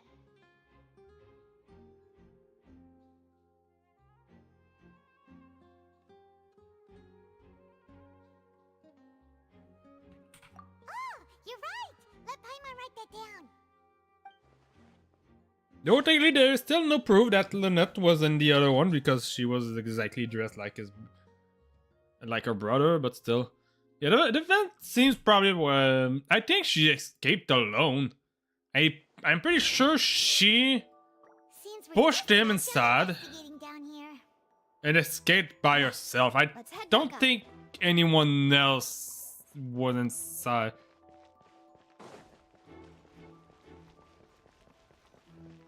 But I am a little bit curious about. Okay, how? Why is this like trap already set up? Though. Okay, let's return to the surface. Come on, there you go. She might have escaped by herself. It might have all been planned by the culprit, the victim. Sort out our findings once Malus returns. Seems to me that there are several things that don't add up here. Apologies for the wait, demoiselle. So, what did the guards say? Did the criminal escape through the vent? They believe the odds of that are very low, since the vent leads to the Opera House's basement. The guards have checked the area carefully. No one left through the basement during the performance or after the incident, and no one was found hiding there. So the tunnels become like a secret chamber then. You know, like the kind you usually see in novels. The plot thickens. Halsey's disappearance and Cowell's death are both quite inexplicable. No wonder Farina was so confident in her accusation. All the current evidence points toward Linny and Lynette. In other words, the charges are very likely to be upheld unless we make some considerable progress. Charges and then trial. So if the charges are upheld, they'll announce a sentence? That's right. This is how a trial goes in the Opera House. During the proceedings, the Chief Justice and the Oratrice will hear statements from both sides. That's right. This is how indemnitium is produced. The statements from both sides, the defenses from attorneys, witness testimonies, and even the audience's emotions will all be projected on the Oratrice. Why the emotion, though? It's as if the Oratrice has its own will, and is a judge in its own right. This also precludes any kind of favoritism on the part of the Chief Justice. And not that this has ever happened anyway. Once both sides have finished speaking, the Chief Justice will make his final decision. This, too, will be used by the Oratrice as a reference. Then, finally, the Oratrice will be consulted by officials. The result it returns is the will of justice itself. Huh? So that machine is the one that actually decides? Paimon thought Neuvillette called the shots. In practice, there is very little difference. Both have always come to the same judgment, which is why people have great faith in the Chief Justice. Ah, yes, the guards also asked me to convey that none of us will be allowed to leave this place before the trial. What? Why? Because we've chosen to act as the twins' proxies. That makes us persons related to the case. They're concerned that we might be colluding with outside parties, or that we might find outside help to disrupt the case. And even if that were not so, it could prove problematic if we happen to spread key information about the case ahead of time. I'm ready to break out at any time. Whoa! There's no need for that! Paimon thinks they have a point. That said, are they providing food? Of course. I just hope you don't mind the lack of options. I'm afraid that catering to all tastes is not in the cards, nor is any guarantee of balanced nutrition. In that case, let's just sort out our findings together here. Pity. I was hoping to take you to try some of Fontaine's famous desserts, too. I mean, what better way to properly think through our findings than over some tea and sweets? Huh. Breaking out suddenly doesn't seem like such a bad idea after all. Paimon! Just kidding! Stop being an idiot. Paimon will still do her best, even if there are no snacks. What do you mean, no snacks? Of course we'll have snacks. If we cannot buy some, then we'll simply make some. Huh? Here? But how? Understood, Demoiselle. Everyone, please come with me. Where are we going? Does she have a room? Wait, you're carrying a portable stove with you? That thing is big. I must be prepared to meet the Demoiselle's baking needs whenever the fancy strikes her. And where do you store the food? I have eggs, sugar, and almonds at the ready. Okay, so this guy is the one that carried the ingredient. Good work, you two. Then I'll get to it. Please sit tight for a moment. You'll get to taste my awesome snack soon enough. These three are quite the interesting group. Must be a Spina di Rosola thing. I think it's just a Navia thing. And Paimon thought it smelled good while it was still in the oven. Oh, it's even better now. Paimon can't stop drooling. From the way you had these two guys carrying all that stuff around, Paimon thought you'd have them do more during the baking process. But you ended up doing the entire thing by yourself. Beating the egg whites, grinding almonds, everything. I was applauding. And I was giving encouraging smiles. I was applauding. Yeah, right. Like that did anything.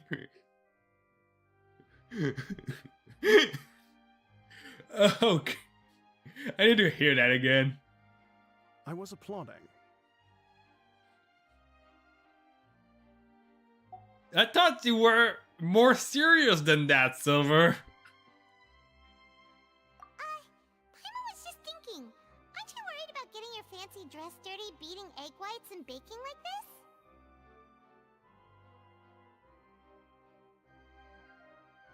Ah, you're right. I need to bring back the auto since I did. Well, I don't think it's carved in stone anywhere that fancy ladies can only read books, sip tea, ride horses, and play the piano. I just really enjoy making snacks. Don't underestimate beating egg whites, by the way. It's a real arm workout. You also need to beat them to just the right consistency, or your macarons will crack. Anyway, give these a try, fresh out of the oven. There's 3 for each of us. Only 3? They have plenty of sugar, I'm pretty Too sure. many sweet treats might might send all that sugar to your head. You wouldn't be able to think clearly about the case on a sugar rush, would you?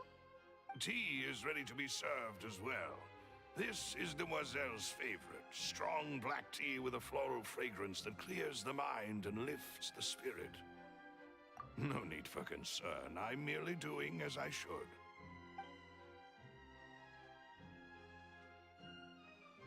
All right then. So yeah, this is pretty much an interesting group. As Paimon mentioned previously, the tunnel seems to be something of a secret chamber. However, we can assume that Linny and Lynette were not alone within it. Some criminal also occupied its sealed confines. The magician twins could have committed the crimes, of course, but they lack any logical motive. Exactly! Why would they do such a thing right when everyone was watching? The flower vase and the thud we heard during the performance could indicate some altercation between Halsey and the criminal in the tunnel, resulting in the shattering of the vase, the discarding of her clothes, and her abduction. Perhaps the criminal thought that since she was chosen from the crowd, she would be too easy to identify if she was still wearing the same clothes. Paimon thinks that makes sense, but the real trouble is... There's no reason that third person even exists. True. None of the clues we found thus far support the existence of this third person. But the only people left to consider are both technically victims, whether it's the missing girl, Halsey, or poor Cowl. Huh. Could Halsey have secretly made modifications to the magic props in order to murder Cowl before making her escape? That's right. And even if she had tampered with the setup, she would need to understand the entire trick to pull it off. Nor does she have any motive. The guard said that she has never had any dealings with the Magic Troop's members. Were we not thorough enough in our search? From the sound of things, this is turning into an impossible case. I think it might be Cowl. Though, Navia, they smell great! They're nice and crisp and super sweet! They are my specialty after all. And I see you've already had 5 of them. What? 5? Oh, that can't be right! Paimon only counted 3, honest! Please don't worry about it. At my age, a few less sweets might actually be a good thing. No! Being greedy is one thing, but Paimon knows how to count. Besides, Paimon knows that if she ate too many, then others wouldn't have enough.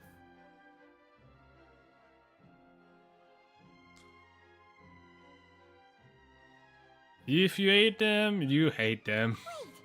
Even you don't believe Paimon? How could you?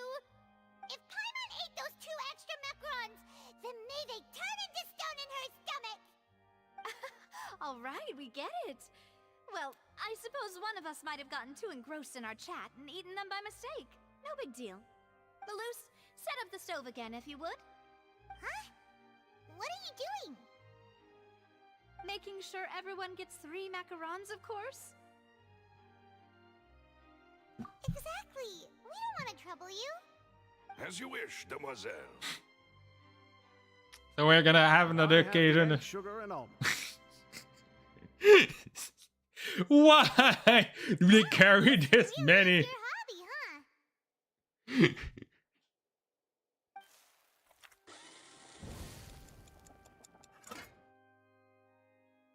Well, that's it for snack time. I'm going to have another look around the area. I don't know what we're looking for yet, but we've still got some time. As attorneys, I suggest the 2 of you think the case over again.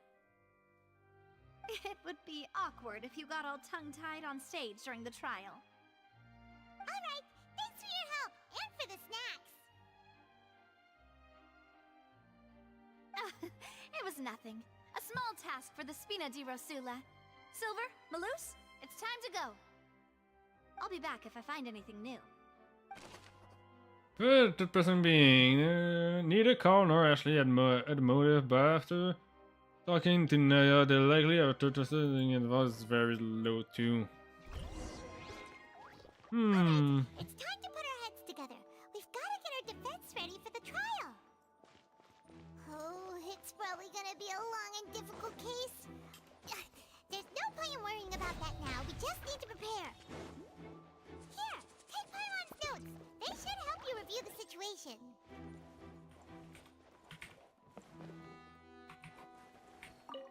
I'm kind of curious about the possibility that the missing person is still maybe hiding in the tunnel.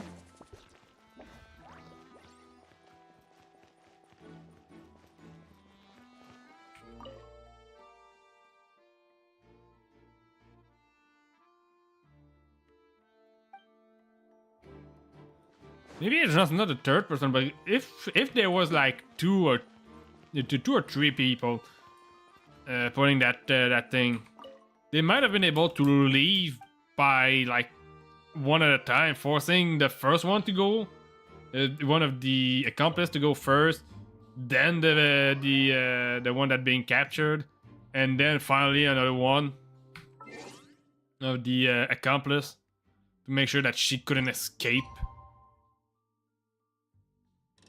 It's not impossible, but actually, it would actually be fairly simple.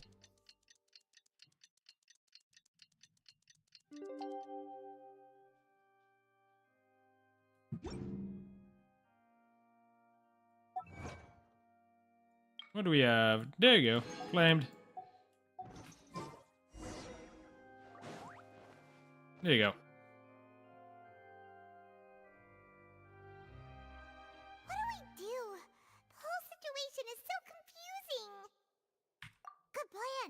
Impossible things don't just happen. We'll get to the truth one way or another. Just relax. Even if everyone else suspects Lenny and Lynette, at least we will be supporting them from the stands. Besides, I doubt Farina understands any more about what happened than we do. Thanks, Navia. Well, we'll be going then. Best of luck to you. Whoops.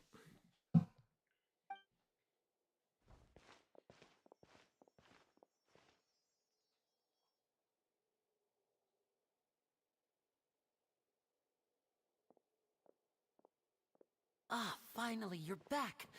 Well, how did your investigation go? To be honest, you might be disappointed. We found the proof that you were the culprit. No. We're already very grateful that you were willing to help. Well now, don't you all look disappointed? Don't tell me that your investigation came up empty-handed. That was to be expected, of course. The guilty can never produce proof of their innocence. But don't let that stop you. I shall be terribly disappointed should you, my most anticipated foe, concede so easily. Since both parties are present, I declare that the trial regarding the magic show incident is now in session. Firstly, in order for the audience to understand the causes and results of the incident, could we please have Mr. Linney explain the trick? Yes, of course. I will explain while Lynette demonstrates on stage. All the necessary items have been prepared.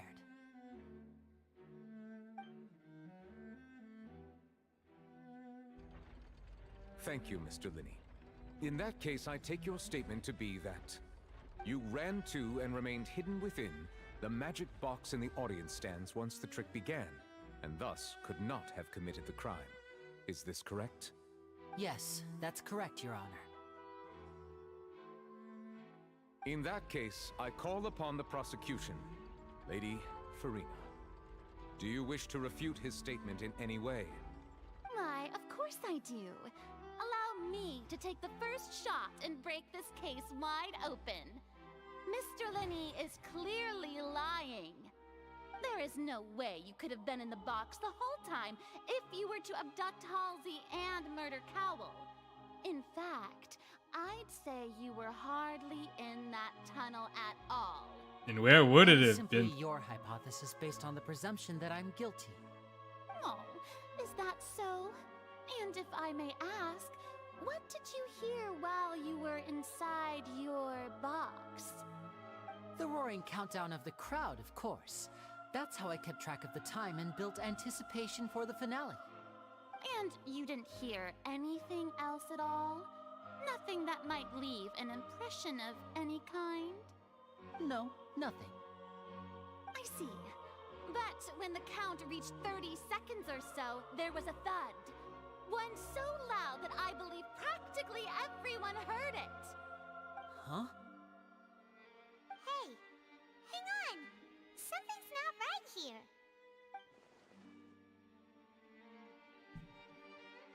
Yeah, I'm sure he could have heard a noise that loud from inside the box. I was right by the box, and I definitely heard the thud. Look at those scales. Could those mean...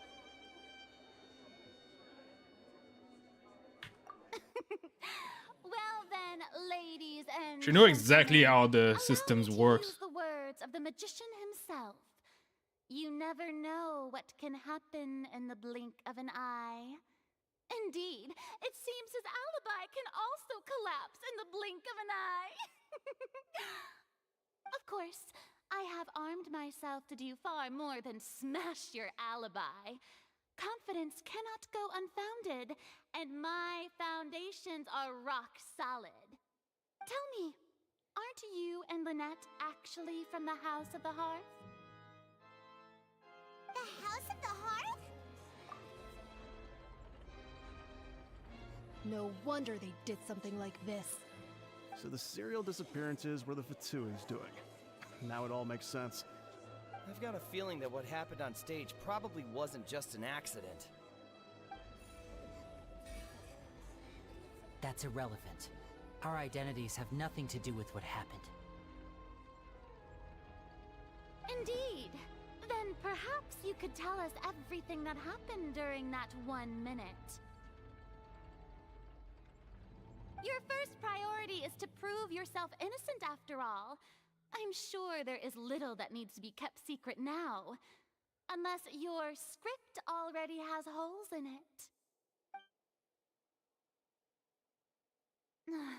The Outlander is speechless. My, oh my, don't they look flabbergasted? Now comes the infighting and discord, I suppose. This was almost too easy. Good thing I made all those preparations. Seems the all-nighter I So pulled last wait, night so was she is behind the what? Hey, Linny, why didn't you tell us this before? Order! Order! Mr. Linney, allow me to re-establish the facts. Lady Farina has raised 2 points. First, when the thud was heard in the Opera House, you were neither in the box nor the tunnel. Second, you and Ms. Lynette are both members of the House of the Hearth. Are these claims true?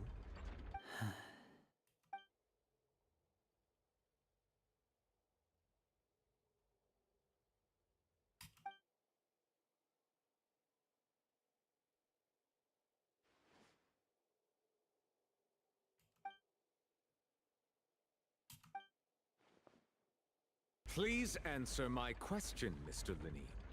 I'm sorry. Yes, they're true, Your Honor. I knew it! Well, that's it. We might as well move on to the sentencing already. What should we do now?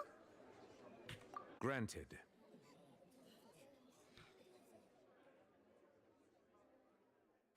In that case, what is your request?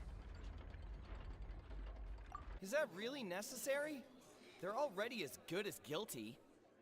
The defendant deceived their own attorneys. What is there left to discuss? Order! Order, I say!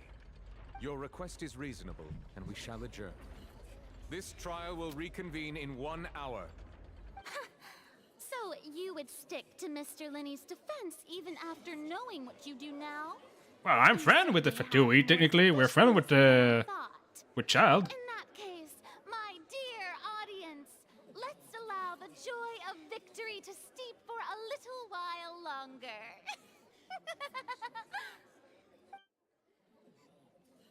She might not have prepped the crime itself, but she might have prepped the something else instead. Maybe the thought was something of her doing. Well, this is awkward. I didn't think the Hydro Archon would dig all that up. I'm sorry, Traveler and Paimon. Yeah, sorry. Paimon doesn't know where to start. We trusted you two. We based our entire reasoning on the assumption that you weren't bad guys. Not to set the wrong tone or anything, but Paimon's really mad! I'm very sorry. I know you're angry, and reasonably so, but please, let me explain. I know you've clashed with the Fatui several times before. I wouldn't be surprised if just hearing the word is enough to make you upset. But our organization is very, very large, and the Harbingers have very different personalities and goals. Right now, we want to save people. As many as we can. That's right. I'm sure we're on the same page when it comes to this nation and the disaster that its people might face. I knew if it weren't for our respective identities, we could become good friends. That's why I didn't wish to flat out lie to you, but chose to hide some details instead. The truth is very important, but being completely transparent about everything would see us spending more effort than we need to. Right. So, you be the judge. Heck, if I were you, I fear that I'd even struggle to trust me at this point. You met a Fatus who works as a magician, a trickster by trade. All by coincidence, too. But still, I'm asking you to trust me. I am no criminal. At least, not in this case. Sorry. Please forgive us. Hey, the lightning, the lighting changed.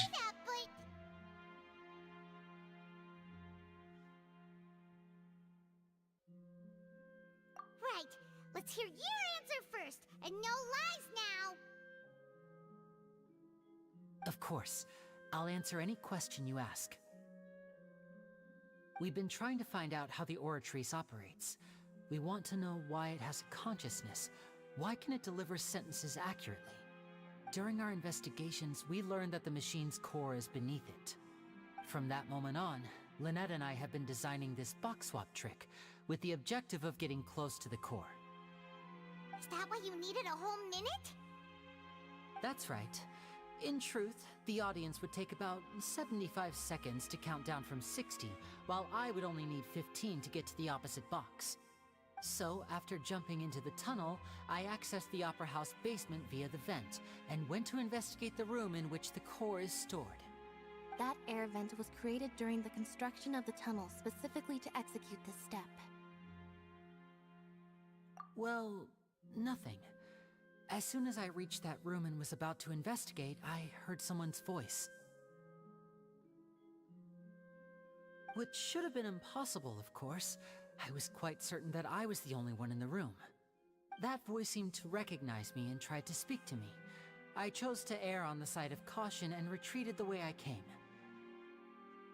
On the way back, I saw the broken vase and the clothes on the ground, but the countdown was almost finished, so there wasn't time to give it any thought.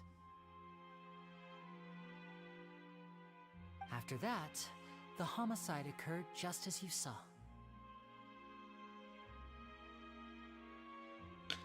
Well, that explains why you didn't hear the thud. Because of that prophecy I told you about, of course. We must know all we can about this nation's secrets in order to deal with that prophesized crisis. That's the only way we can save everyone. So, there you have it. The whole truth. I swear, I didn't hide anything from you this time. It was never my wish to proceed under this cloud of mistrust either. But like I said earlier, you can be the judge. If you want to leave because you don't trust the Fatui, there's nothing I can do to stop you. Well, Traveler, you decide. Paimon will follow your lead however you choose.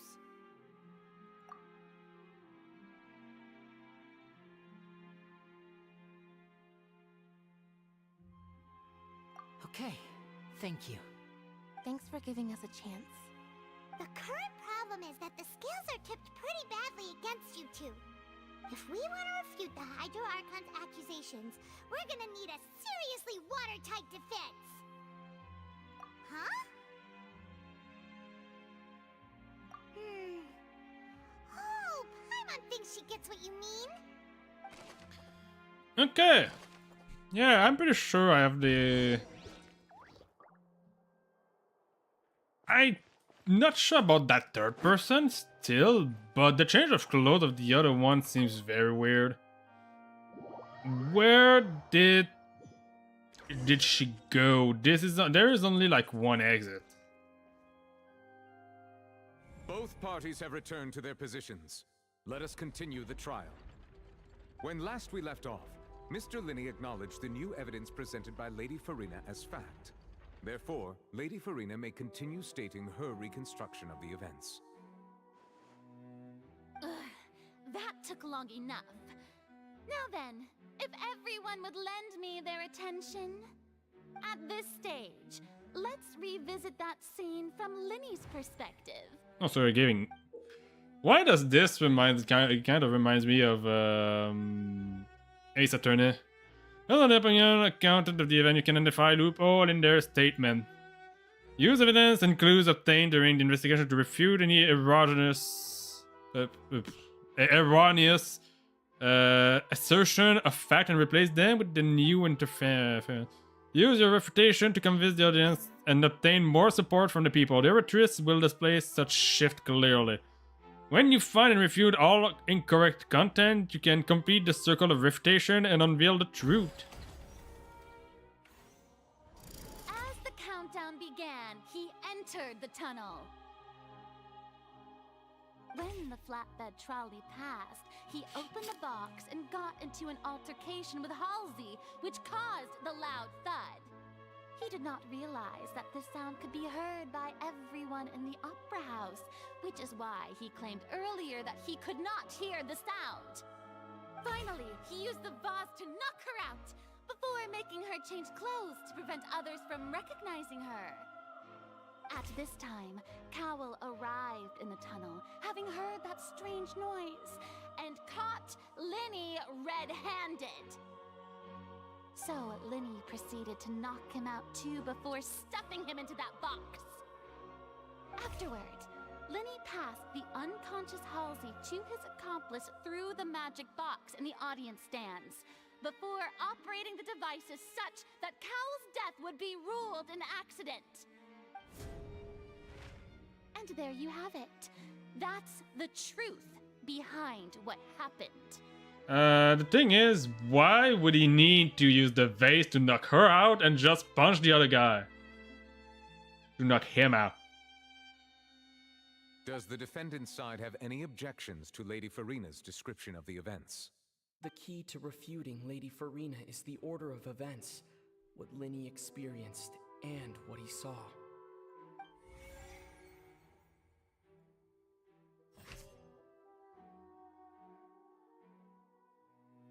No, that has no... this doesn't identify the loophole.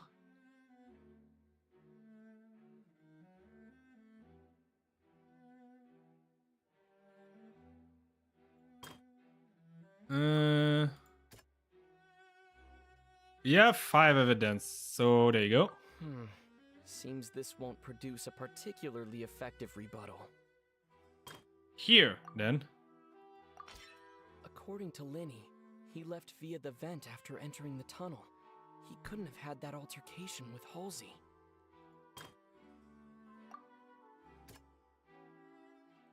The prowls during the medic show and after the incident happened, no. Linney claimed to have heard the mysterious voice in the chamber.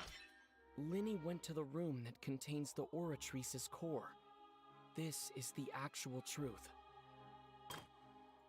Here is the young lady's clothes. He did not take part in the underground altercation. He only witnessed traces of the aftermath. And this is a... Attention! Ace Detective Paimon has... Why are you the detective? Why are we letting this dumbass take the voices? Lenny did indeed go into the tunnel. but he immediately used a vent to access the Opera House basement, which is where the underground core of the Oratrice is stored. Once he reached that area, he heard a voice in what should have been an empty room. Since he felt something was amiss, he returned immediately.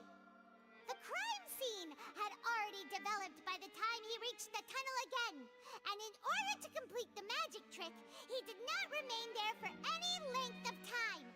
Finally, he reached the surface, and that was when the accident happened from his point of view. Therefore, he's innocent!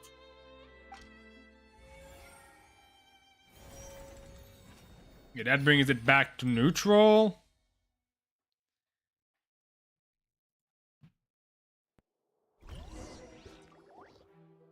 But the thing is, we don't really have proof of anything except for his parole. Actually managed to say all that! Well, not parole, but it's In other words, you believe that he knew nothing of the incident?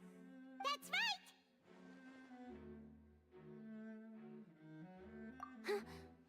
My reasoning?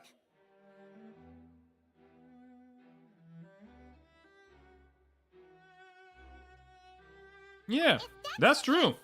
The stuff was already tampered with. Who was the entire setup meant to kill? Assuming that what you say is true, Linny only needed to kidnap the young girl to cause a new disappearance case. What would the point of killing someone on stage be? Oh, they have a point. Yeah, that is a good point. That's right, you tell him! And that's why they're partners of mine.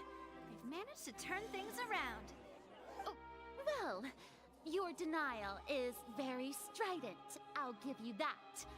But what proof do you have to back your claims? Of course I do. If he had been in the magic box the whole time, how could he have not heard that sound? Why do you ask? You're saying that he wasn't. Your claim has now become my weapon. During the station appearance, there was a notable sound that many audience members heard. Nope. Irrelevant. Irrelevant. There are only like a couple of things. Especially as the missing person, she's the reference. No, that's not the thing. In the the performance, there was another old thump. No. No one left the Opera House ring and after the incident. Only those were. Are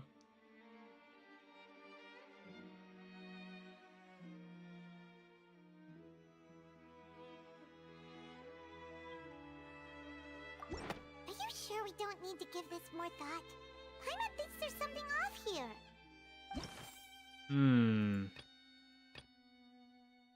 Then I guess this is the one. That's right! Linny wasn't in the box or in the tunnel. That's why he didn't hear anything strange during the performance. Okay, this one I was dumb. Means that when the crime happened, Linny had already entered the basement via the vent. The same clue you used to disprove his alibi has now become the best proof! How do you like that? Well played. To think you'd use such logic. Well then, if it wasn't Linny who committed the crimes, then who was it? I know it was.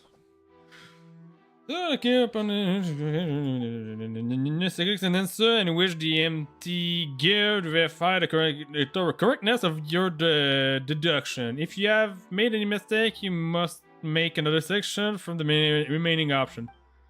Once you have answered all the questions correctly, you can complete this logic chain. Regarding the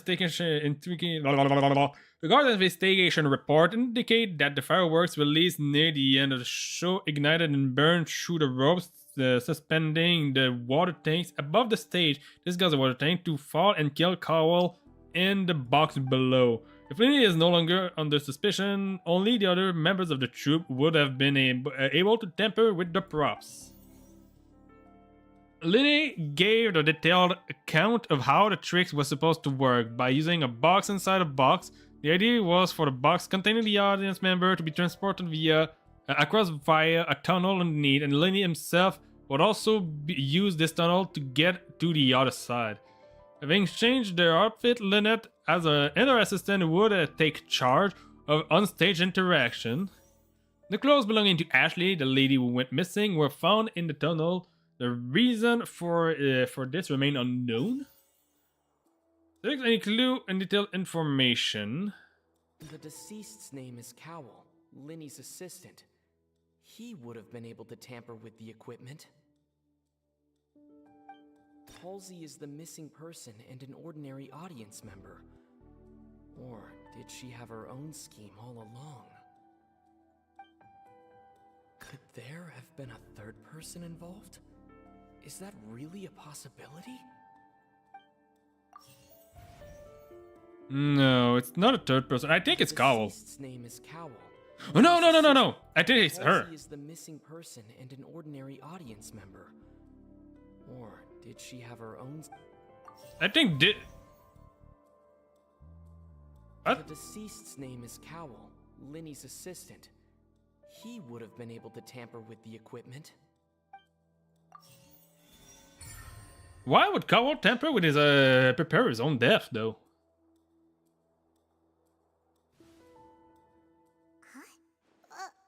That can't be right. Are you serious? The killer was, in fact, Cowell, the deceased! Oh, is that so? How interesting! Let's hear your reasoning then. What I must do next is recreate the truth. What Cowell did, and how he went from would-be perpetrator to victim. Let's see. No one entered or left the opera house through its entrances. So where would the criminal have wanted to take Halsey? I think this is The deceased's name is Cowell, Linny's assistant.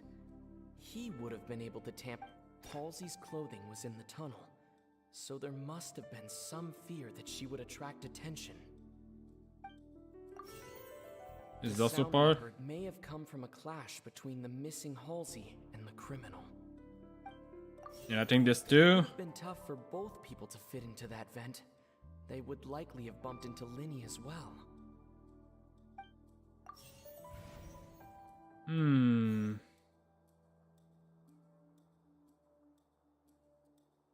Halsey's clothing was in the tunnel. So this was right. No one entered or left the opera house through its entrances. The sound we heard may have come from a clash between the missing Halsey and the criminal. The deceased's name is Cowell, Linny's assistant. He would have been able to tamper with the equipment. The sound we heard may have come. It would have been tough for both people to fit into that. So I guess I didn't need. The deceased's name is. I think this is the one. The deceased's name is Cowell. Halsey's clothing was in the tunnel.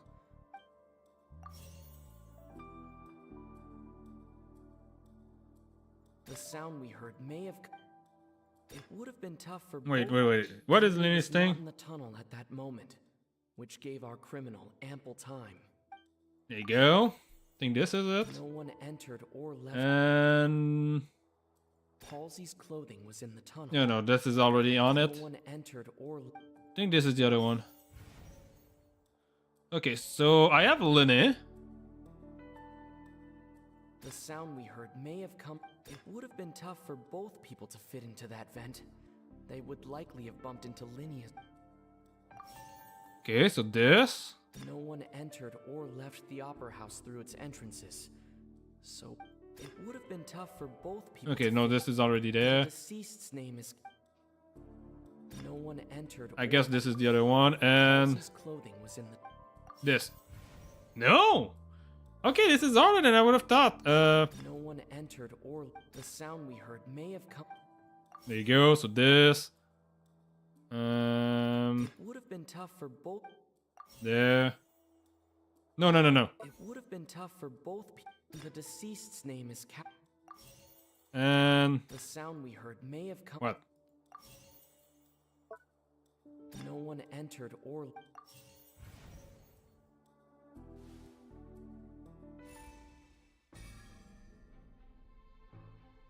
What? What happened? Everyone must have understood the method behind Lena's magic trick and must have been in a position to easily modify the equipment. Leaving aside how he died, Cowell had all the means to commit the crime at his disposal. The strange noise could likely have been the sound of Cowell and Ashley struggling. Lenny was not in the tunnel for 1 minute. This would have given enough time for Cowell to bring Ashley's out of the magic box in the audience stand. But according to the guard's testimony, no one entered or left the opera house. So even if he had taken her, there'd been no means of exiting. Exiting from the box would have been in full view of the audience, pretty much guaranteeing that they would be discovered. What's wrong, Traveler? Are you still having trouble figuring things out? I see how it is. So Hmm. this was all just a bluff. And here I thought you had something to show for it. Is it because I took too much tries? Far from the truth. Look, since we're at a dead end, why not consider a different track? Just like the trick as it transpired, the end result must have been utterly different from the magician's initial design. If only we knew how Halsey disappeared. Well, that would be nice, but the tunnel only has 3 exits, and none of them seem very likely. And it's not like this is a magic trick where you can just make a real live person disappear. You know, like you did from that water tank, Lynette. Wait, could I have in the water tank? Excuse my interruption, dear opponents, but do you not see that the crowd is growing impatient? There is no greater sin in this opera house than an awkward delay in the performance. Not really. If the defense is unable to make further effective arguments, we will move on to the next stage of the trial. Hold on a second! I'm still thinking over here! Linny was not in the tunnel at that moment. The sound we heard may have come from a clash between the missing Halsey and the criminal. The deceased's name is Cal. But I put that Linny's there assistant. once! The vase was not broken by chance. It was used to cover important evidence. The water.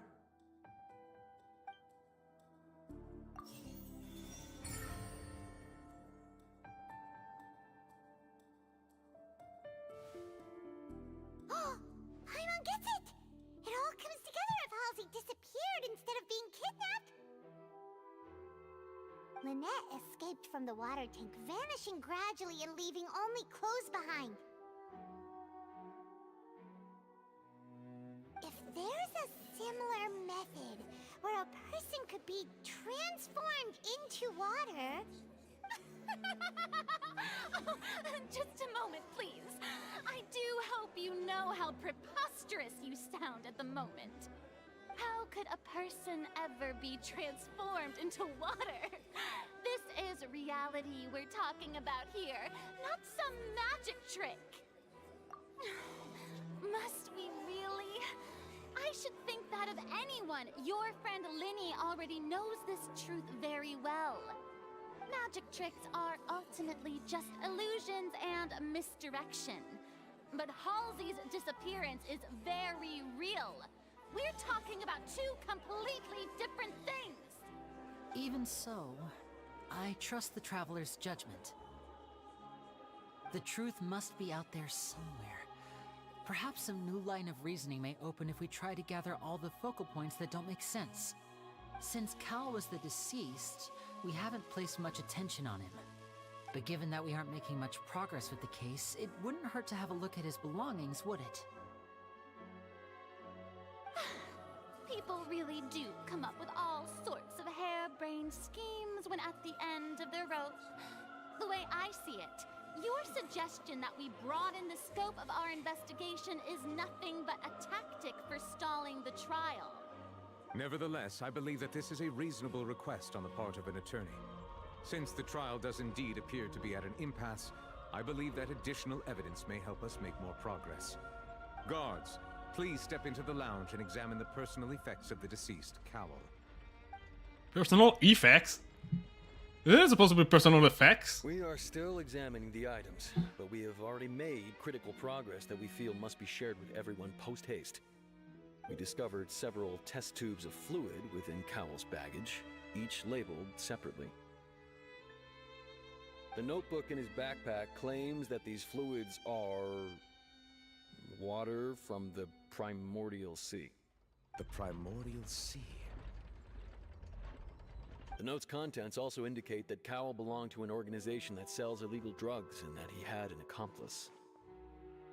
The notebook has many entries concerning safe usage of these fluids, in which the keyword dissolve appears many times. One of these tubes was labeled Opera Epiclese, along with yesterday's date. It is empty. The notes also state that these dissolution properties work exclusively on people from Fontaine. It's likely that Halsey was chosen as some sort of test subject. As such, we believe that the defense's hypothesis is, in fact, supported by sufficient evidence. You've got to be kidding! People dissolving into water? Could something so ridiculous actually be true? Wait a moment. This reminds me of a certain prophecy, but it's just a coincidence, isn't it? Huh. If people can become water, does that mean that the water tank's real use was as a means to hide water stains? And if Cowell was targeting that girl... Wait just a minute. Could that mean... You two, with me, quick! Demoiselle, wait! What about your partners? Let's go. Just trust me. Order! Order! It is undeniable that further examination of the deceased's personal effects has yielded some surprising results, but we cannot yet verify the veracity of these clues. Still, let us assume that these clues are indeed authentic, albeit with the understanding that Ms. Halsey has yet to be found. Guards, please continue examining the items along these lines. Mr. Linney, it appears your hypothesis is supported by the evidence, so please continue speaking. Of course. Thank you, Your Honor. If we uphold this hypothesis, I believe that many of this case's seemingly unrelated clues can be connected together. Right! Like the metal hook! That one didn't make sense at all. Let's think about this. Cowell's methods must have something to do with that water from the primordial sea. Okay, this time I'm gonna put all my effort into actually trying to see. Okay, the Great Guard founded on Cowell's luggage seems to have the ability to dissolve Fontanian into water. Who is the prime suspect currently? Cowell. The deceased's name is Cowell, Linny's assistant. I didn't notice that they gave me clue over there.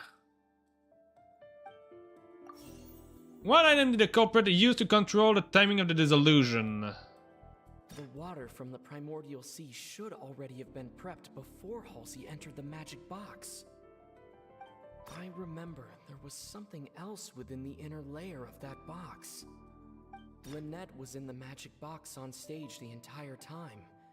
The rope that held the water tank up was lit by the fireworks and snapped. Now it seems like the hook rope was not meant for another magic trick, but was instead some form of triggering mechanism. To control the timing of the dissolution, I think... The water from the primordial sea should already have been prepped. Now it seems like the hook rope was not meant for another magic trick, but was instead some form of triggering mechanism. What did the culprit use to dissolve Ashley? The water from the primordial This sea is the should item. already have been prepped before Halsey entered the magic box. This should be there. What did the culprit use to hide the mechanisms behind the crime? The rope that held the water tank up was lit by the fireworks and snapped. As such, the focus here is on the water and not the tank.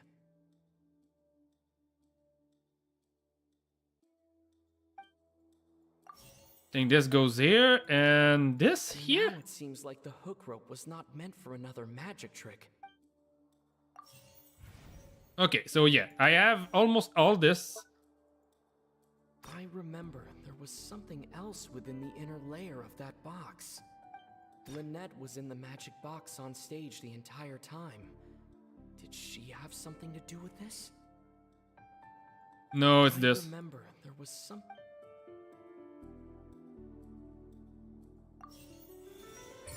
There you go. Yeah, this time I actually put some effort. It's Ace Detective Paimon's time to shine again! In the original plan, Cowl would tamper with the water tank rope and the number selector securing his target. When the magic box containing Halsey was lowered, the metal hook would retract gradually and pierce the balloon at the top of the box. When the balloon attached to the box popped, the water from the primordial seed inside it would pour down and dissolve Halsey. Afterward, Cowl would enter the tunnel and break the flower vase to conceal the water inside the tunnel, with the remaining evidence being covered up by the water tank on stage. But he encountered something unexpected in the tunnel, and wound up being fatally hit by the same water tank he meant to use to cover his tracks. Huh. That does make sense. That actually links together a lot of the more confusing pieces of evidence.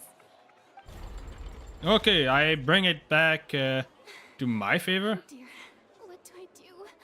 Even I think they sound convincing now. Have I falsely accused an innocent person? What a humiliation. Now, it seems like the only point of contention remaining is the exact circumstances that led to Cal's death. His notes mentioned he had an accomplice who could be related to the situation. On that note, the guards have just contacted me indicating that they uncovered new evidence. I shall now invite him on stage to share it with us. Who are you? Thank you, Your Honor. We were just Well. inspecting the luggage of the other people involved in this case. And we found an identical sample of the water from the primordial sea among Linny's personal effects. What? What? That can't be. Oh, I see. Well, how wonderfully comedic to have your own counterattack only to come back and wound you. Does this not clear all doubt? My dear citizens, my loyal audience, allow me to present my reasoning and bring this performance to a swift close. Okay, I need to make sure I don't. He did not need to take part in the dissolution of the young woman at all. Indeed, he did leave the scene via the vent. Okay. Having made modifications to the props beforehand, his accomplice Cowl then caused Halsey to vanish using the water from the primordial sea. Okay. But upon his return, in cruel avarice, Linny desired sole credit and prepared to do away with his partner in crime. Ultimately, he knocked Cowl out, and the tool meant to cover the crime up also became a murder weapon. Now, as much as I regret having come to such a viciously straightforward conclusion, it does seem that the famed Fatui is quite the cold-blooded and ruthless organization. Okay, so there's We've used up all the evidence we collected. There's no way for us to make a rebuttal here. Is this the end of the road? No, we can still do it. Oh no. Paimon can't think of anything either. It doesn't look like there's any way around this. Seems using the water as new evidence was too good a move. Why did this have to we've all seen enough now. Someone could have been planting the water in his belonging. Flawless reasoning. I believe this is indeed the finale. Now then, my good, noble Chief Justice, should we not, in your view, move... excuse me, everyone, but I must interject. Miss, Ah, I there. must ask you not to shout and to respect the ongoing legal proceedings. Oh, come on. Don't be hasty. I have a good reason for interrupting, you know. Now, would anyone here like to take a little break from all this debate and see a little magic? I'll show you an amazing trick. One that can bring a young woman who has disappeared back in the flesh, right before your very eyes.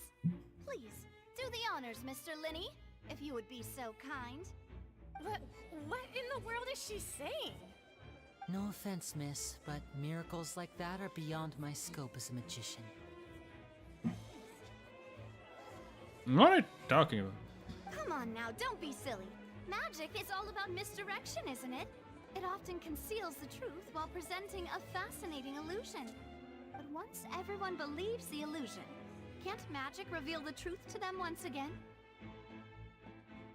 And wouldn't such a trick be the most marvelous finale to today's performance?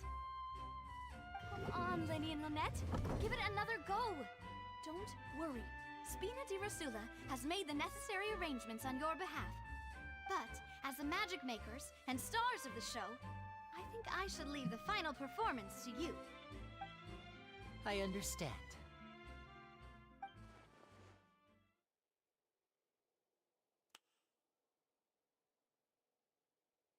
And voila!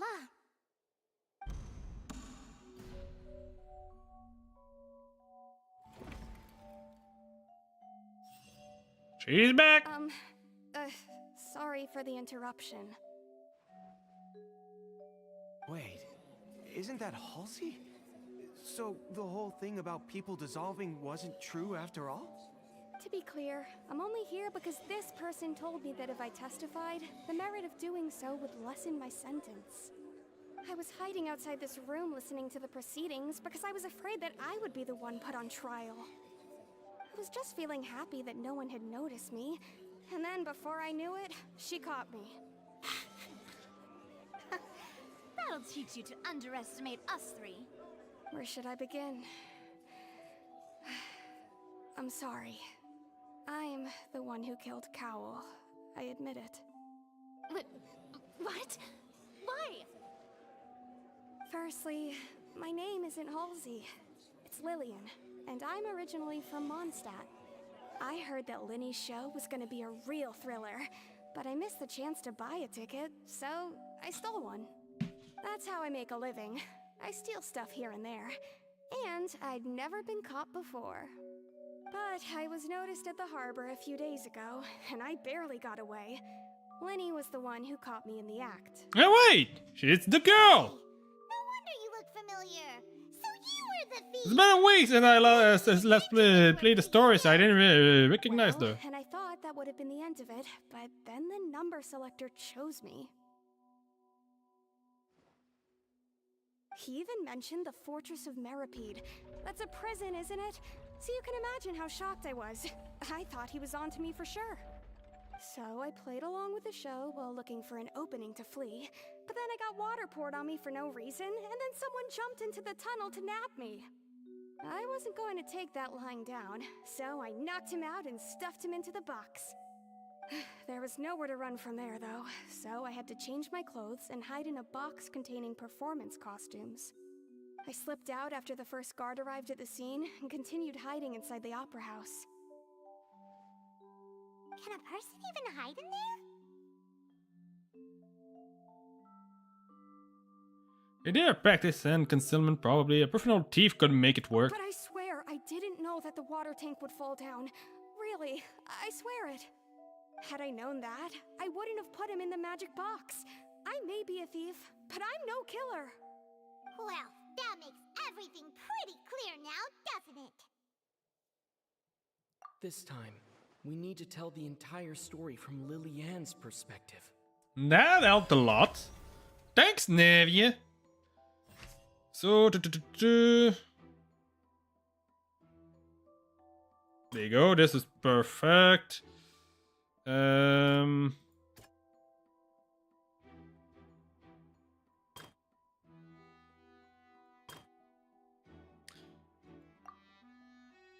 So, nope.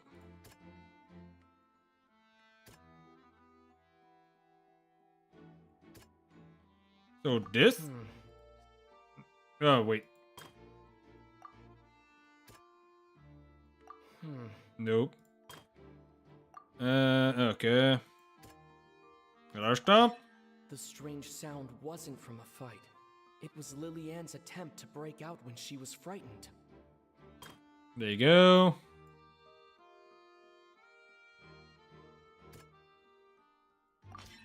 The flower vase was not broken to cover anything up, but it was smashed during the struggle between. This is Lillian here. and Cal. After that is the change of clothes. Lillian was afraid that she would be recognized if she left, so she changed clothes and hid, biding her time. Just what one might expect of an experienced thief. And that does it. It's Ace Detective Paimon time! Having been selected out of the blue... Yeah, I guess I couldn't say Ace the attorney. Her panic only intensified after she entered the tunnel and had water poured on her head. So she kicked the door open, producing the thud we all heard. Hearing the commotion, Cowell leapt into the tunnel, only to discover that Lillian had not dissolved. He did not know that Lillian was not from Fontaine, but was a thief who made her way in by stealing a ticket. Mistakenly believing that the water from the primordial sea needed time to take effect, he tried to force Lillian back into the box. The two broke the flower vase during the struggle, but Lillian came out on top, knocking Cowell out and putting him in the box. With no way of escaping, she changed her clothes and hid in the costume trunk until the performance ended. And there you go. This is nothing that now Farina shouldn't be able to do anything about it. There's no way of saying that Lenny is the Inspection if she tried to leave afterward. So, she has been trapped in the opera house these last 2 days. without food. She had already become desperately hungry by the time we were chatting over macarons. So, she swiped 2 of them right under our noses. Talk about a sneaky thief. At this point, all the events that happened in the tunnel have now come to light. Ah, so that's the whole story. Bravo! Bravo! Now then, Lady Farina, do you wish to speak against the defense's statements? Please answer the question, Lady Farina. Also, if I may add, the trial has not yet ended. As such, I request that the prosecution not leave the room before the proceedings have concluded. What? Are you reading my mind now? No, I have no further arguments. I admit defeat. But really, could you at least have left me with some dignity? Wow, look at that! She's like a deflated balloon now. If there are no objections, then as the Chief Justice of Fontaine, I shall once again repeat the full sequence of events. The actual perpetrator of the serial disappearances, Cowell, selected his next victim from the audience reservation list. With some modifications to the selector, he could ensure that the pre-selected young woman would be chosen. To cover up any evidence while committing the deed, Cowell thought of allowing the water tank to fall, which would conceal the water left behind after the young woman was dissolved. He also tampered with the rope suspending the water tank, using the fireworks at the end of the performance to cause the tank to drop and hide the watermarks. He poured the water from the primordial sea into a balloon during the preparation of the magic box and stuck it to the box's lid. Finally, he passed the prepared hook on a rope through the gap in the magic box's door when bringing the young woman to said box. When the magic trick officially began, the box containing the woman was lowered into the tunnel, tightening the hook rope and bursting the balloon containing the water. If all had gone to plan, the young woman would be dissolved at this time. However, Lillian was not from Fontaine, and thus fled the box with a loud noise. Realizing that there was trouble, Cowell entered the tunnel and met Lillian. Thinking that the waters had not yet taken effect, he decided to proceed. However, his opponent was more capable than he thought, and he was overcome, knocked unconscious, and placed into the magic box, and thus became his own final victim. Lillian, according to her own statements, then changed clothes and hid until the performance ended, before hiding in other parts of the opera house. As for Linny, he was in the underground structures within the opera house, and was thus ignorant of these happenings. From this reconstruction of events, we can conclude that Linny, the accused, is in fact innocent. While there is much in Linny and Lillian's conduct that should still be investigated separately, this case, at least, can be handed over to the Oratrice to make the final decision.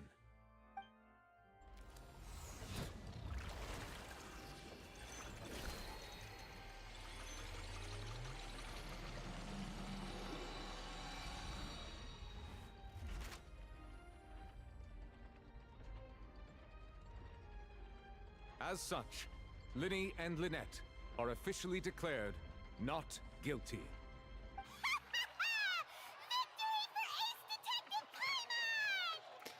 Now, can you please remove those ridiculous glasses? There you go. Next, I think we deserve an explanation, Guard Vaughn. How did you find the water from the primordial sea in Linny's baggage? Right! Your discovery caused me to make a serious mistake, you know. Or was that not a discovery, but false evidence that you dared to bring before this court? I suspect that the accomplice mentioned in Cowell's notes was not Linny, but you, yes?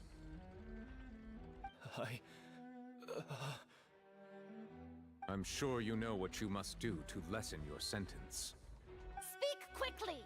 Unless you want to earn yourself a one-way ticket to Coupon Town. I was just following orders. We were supposed to place blame for the serial disappearances onto Linny, and thus cause suspicion to fall on the Fatui. The higher-ups said this was the best opportunity to do so. And now that your plan has fallen through, and the secrets of the water have been revealed, you have become a liability to said higher-ups, yes? Therefore, you would be wise to tell everything you know, and seek the protection of the guards. Yes, I'll tell you everything I know. Our boss discovered that the water can cause people to dissolve. It can also be made into a potion, which when extremely diluted, can cause people to experience unforgettable exhilaration. We've been in this business for a while now, and have made decent more off it. The disappearances were also the boss's idea. I mean, this is the boss we're talking about.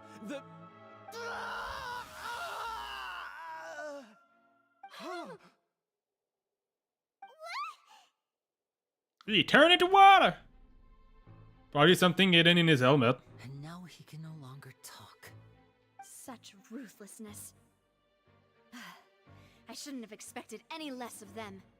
An outrageous act. All present, please submit to inspection immediately.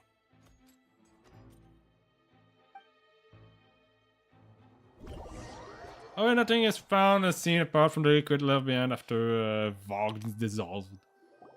Vogt. So, we're just going back now? The problem seems to have been solved for now. We're not in need here anymore. True, but... Traveler, Paimon, please wait. What is it, Lenny? I still believe you're the culprit. I know you may not want to speak to me right now. Maybe you don't even want to look at me. But still, let me thank you again for defending me to the end, even after you learned that I'm a member of the Fatui. I guess. But regardless, I'd like the opportunity to set things straight. I didn't approach you with any ulterior motives or ill intent. I've spoken to you as myself, just plain Linny this entire time. Don't As act for like why that, I'm Traveler. obtuse, it's because the goals of the House of the Hearth align with those of an orphan like me. That's all. That was how Father, who you might know as the Knave, approached recruiting us back then too. The knave? The one who controls the House of the Hearth? She's your father? That's right. And since we're here, I was wondering, would you mind hearing a story? It's about my past. Back when our parents first died, Lynette and I were left wandering the streets. To survive, I took to surreptitiously observing an older street performer who did magic. It took me several days to figure out how he pulled off his amazing tricks. I took my sister through several streets until we found a crowded corner, and we began to perform magic tricks there. To my surprise, we proved to be pretty popular, and we could at least stop worrying about where our next meal would come from for a time. But I didn't want my sister to remain a street rat together with me forever. Before long, an aristocrat came to me and claimed that he wished to take us in after watching my performances. So you went from orphans to nobility just like that? That was how we felt at first too. As if fate was on our side and we could say goodbye to those painful days. But I gradually discovered that while we were called foster children, he was really after my talent for magic tricks. He would constantly take me to all sorts of banquets to garner attention, which he would then use to expand his social circles. That doesn't seem too bad either. Better than roaming the streets at any rate. It took a while for me to realize just how dark his heart really was. After one particular performance at a banquet, I discovered that Lynette was not on the same return vehicle as me. I waited a long time after we returned home, but she did not come back. I went to that noble's bedroom and asked him about her whereabouts. The answer he gave me was, she caught the eye of the most eminent person at the banquet, so I sent her over as a gift. I mean, you'll be able to perform your magic regardless of who your assistant is, yes? Oh no. So he was gonna... But wouldn't Fontaine's laws deal with such people? As far as outsiders are concerned, this is a relationship akin to adoption or foster care, and they have their ways of escaping the eye of the law. I managed to ferret out the location of the mansion of that so-called eminent person and hurried through the night. But by the time I leaped over the walls, avoided the guards, and made my way in, all I saw was the moonlit ground covered in blood, and the knave standing there in the darkness. So, she'd already taken care of that guy. That's right. She had rescued my sister before she could come to any harm, and had even discovered several girls hidden in a basement, all of them orphans. What was he planning to do with all of those girls? I mean, the knave might have seen something in me, and so she made me an offer. The House of the Hearth welcomes you, for your interests align with ours. Here, none will ever betray you. Indeed, betrayal shall never be permitted here. I was hesitant to trust her. I mean, I had just been betrayed by nobles. But she was also quick to destroy the noble who had taken us in at first, giving us back our freedom. Oh, so that's how the two of you joined the House of the Hearth. She has her own plans. She has gained permission from the Tsaritsa to first use the Gnosis' power once she obtains it. She plans to use it to find a way to break the prophecy and save Fontaine. So, she believes in that prophecy too? That's right. The whole House of the Hearth is currently working to combat that crisis. Today's case has also proven that people from Fontaine can indeed dissolve into some sort of water, thus further supporting the prophecy. There's Everyone at something to Hotel investigate about the including primordial Grace, sea. has their roots in Fontaine, and we will always defend our homeland. To us orphans, the only connection we have left to this world, apart from our family, is our homeland. So, from small deeds like distributing magic pockets to huge schemes like stealing a Gnosis, everything is aimed at dealing with that prophecy. It's alright, I understand. Well, The I only will thing I say, can he do is still relay think, my message. Traveler still think he doesn't I just trust hope you can completely understand that even as a member of the Tartaglia. house, I have never stopped making my own decisions, But- and that I believe what I'm doing is right. I don't If you think should like need everyone anything from the at all in Fatuis are future, bad. feel We've free to met find me. some Fatui, like I will do my Child best to is help you.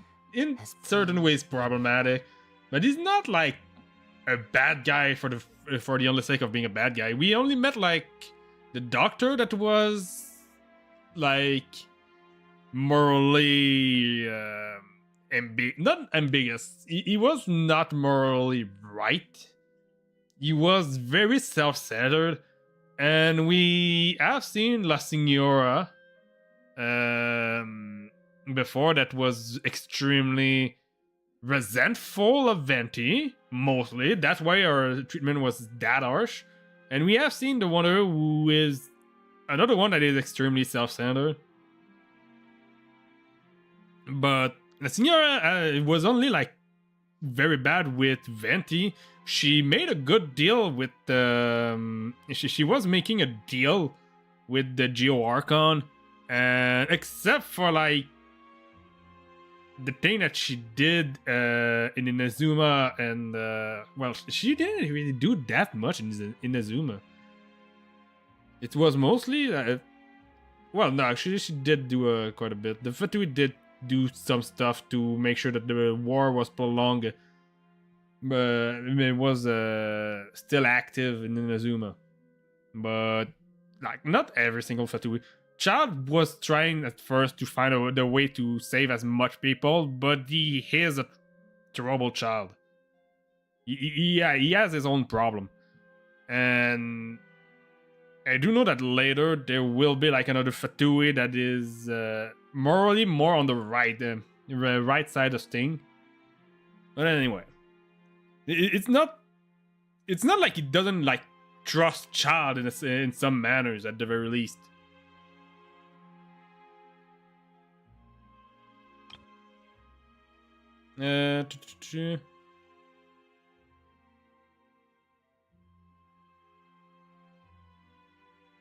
Okay, I read what I missed. Bye, Linny. Even Paimon at this point, I feel like she's starting to think that they are not bad people. She just as a traveler has like the problem is the traveler has one bad experience with the Fatui, and now he thinks every single Fatui are bad people.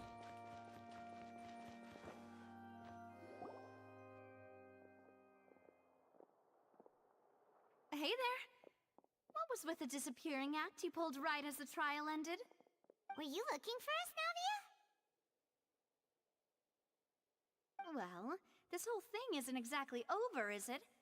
I do feel that we're getting closer to solving the serial disappearances case, though. Don't you think so, too? Huh? What's wrong, my dear partner?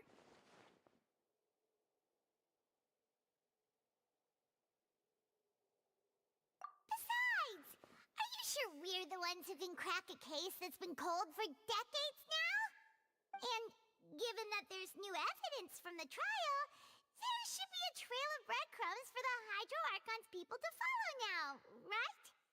Ah. I see. Well, I won't lie. I'm a little shocked to hear that from you. But I suppose you are just travelers who have only arrived in Fontaine after all. Sorry. I might have been too presumptuous. Don't say that, Navia. Yeah, at this point, the traveler is acting a little Having bit. so much fun investigating with you too. It was like having new waters flowing into a stagnant I want to mire. stay with Navia. I want to keep investigating with In the Navia. murk to become clearer. Sorry about that. I'm a bit prone to nostalgia. Don't mind me. Wait, shall we have a farewell meal? You know, to commemorate our time as partners? Huh? Do we really need to get that formal? Well, guess you really did treat us as partners, huh? Well, I'd just like to have a proper ending to every important memory. That way there are no regrets later. Anyway, it would just be a meal, so it shouldn't take up too much of your time.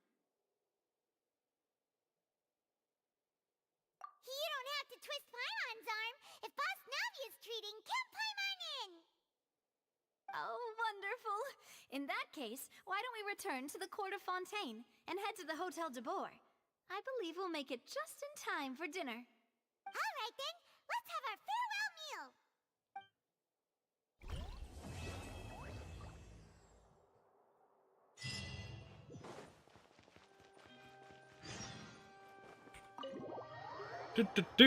Do.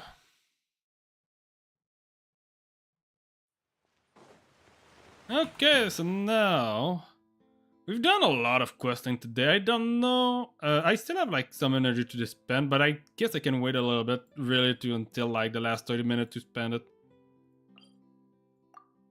I want to keep exploring that quest, to be honest.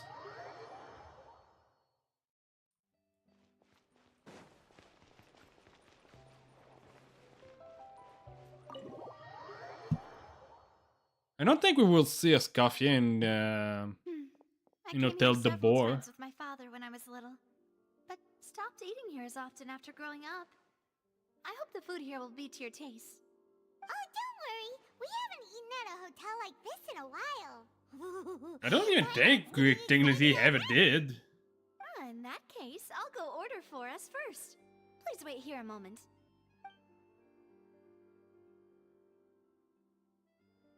Ooh, everything looks so good. People in Fontaine sure know how to enjoy life. Why, of course. Go ahead, try whatever you like. If the food's good, I'll make a group reservation for the rest of Spina di Rosula next time. And if it's not? Well, then I'll still bring everyone. Albeit with only one dish per table. You, sure have your own way of doing things. Oh, we called this a farewell meal, but we could also treat it like a victory feast, right? We did just win that case after all. Oh, true. Very true. In that case, boss, we'll have another 2 dishes. Huh? Paimon didn't mean that you had to order even more food.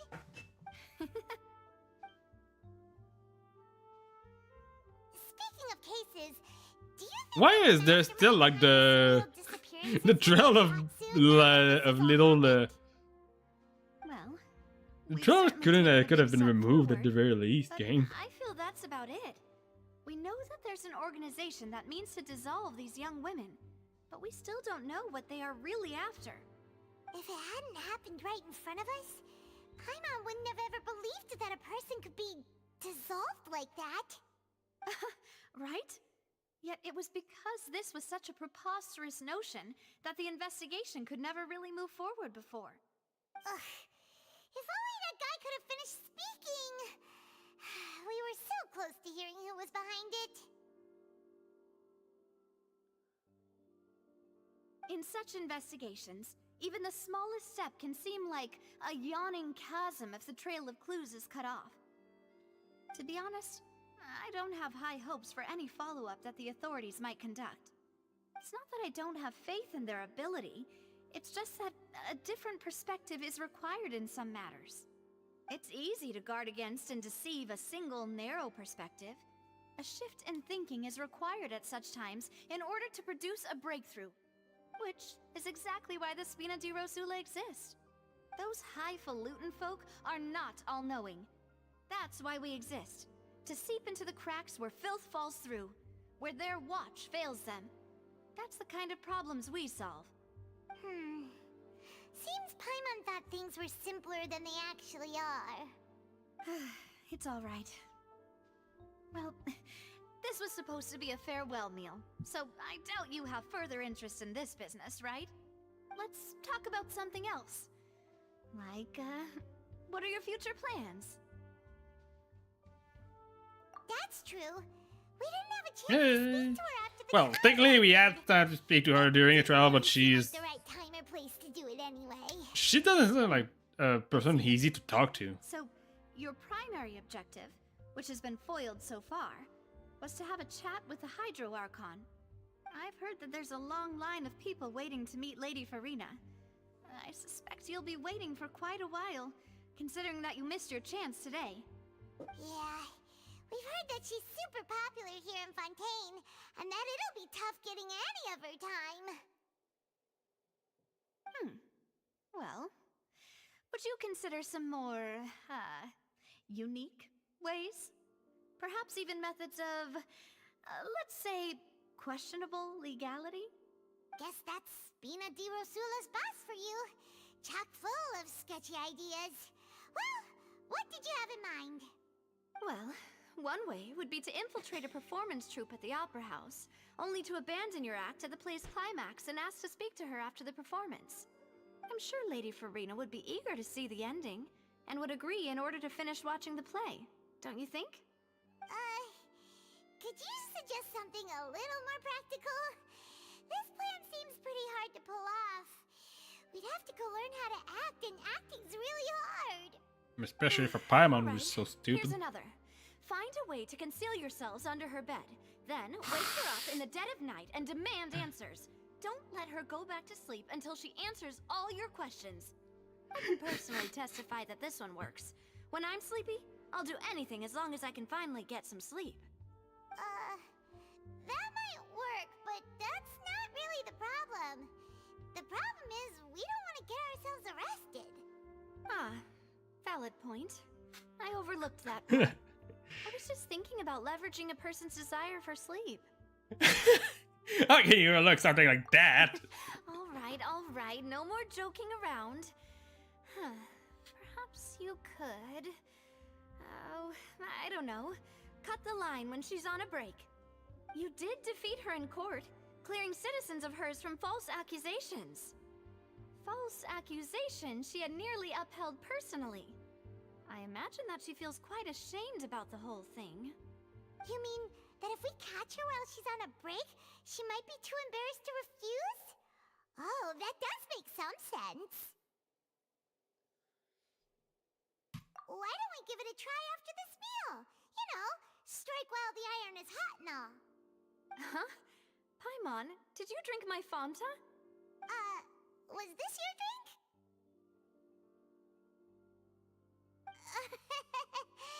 Sorry about that. Paimon wasn't really paying attention and the cup was right next to Paimon. Would you like to order another? No, it's fine. We're just about done here. Alright. Honestly, Paimon wouldn't recommend Fanta anyway. It tastes kind of salty and icky. Is that so? Huh. Well, in that case, we'll have to blacklist the Fanta here then. If we're all finished eating, then I'll go pay. Yeah, we're stuffed. Thanks for the treat, Navia.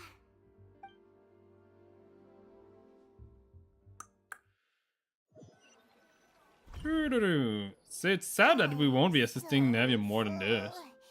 Paimon can barely float anymore. You could try floating a little lower. Nah, that would be so... normal. You know, like you.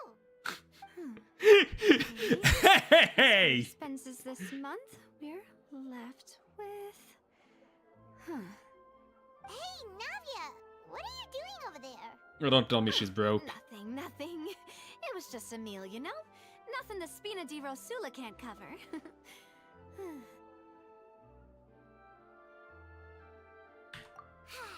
Let's get ready to try to meet the Hydro Archon again. Bye, Navia! So this is goodbye, huh? Well, If you do encounter any other trouble in Fontaine, you're always welcome to contact the Spina di Rosula. I'll give your request I really do like her dress. Kind of remind of a little bit of a captain of a boat or something. I'll see you again, partner. Which kind of makes sense for her at the very least.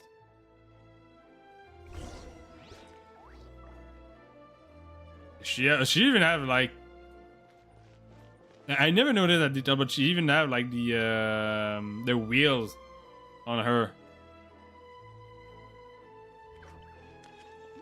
Okay, so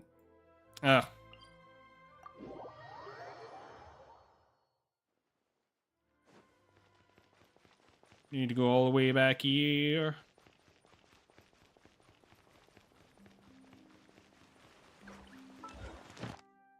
I can do this. There you go. Boom.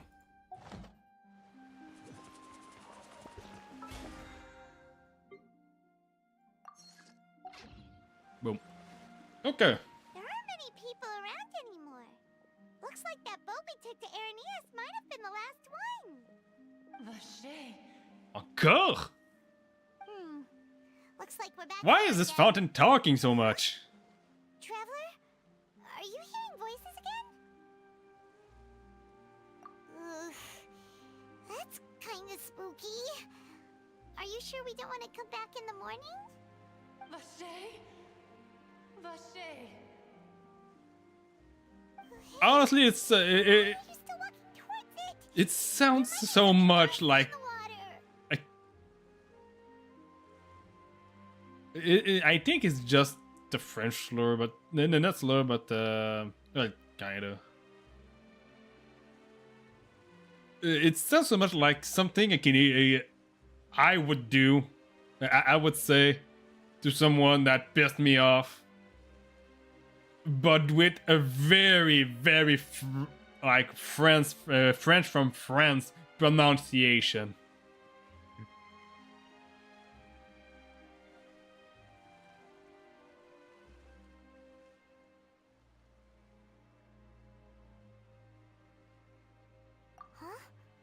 Hang on. Paimon can kind of hear a voice. It's calling for Vacher, right? Okay, now I heard it. Traveler? Stop walking! Come on, wake up!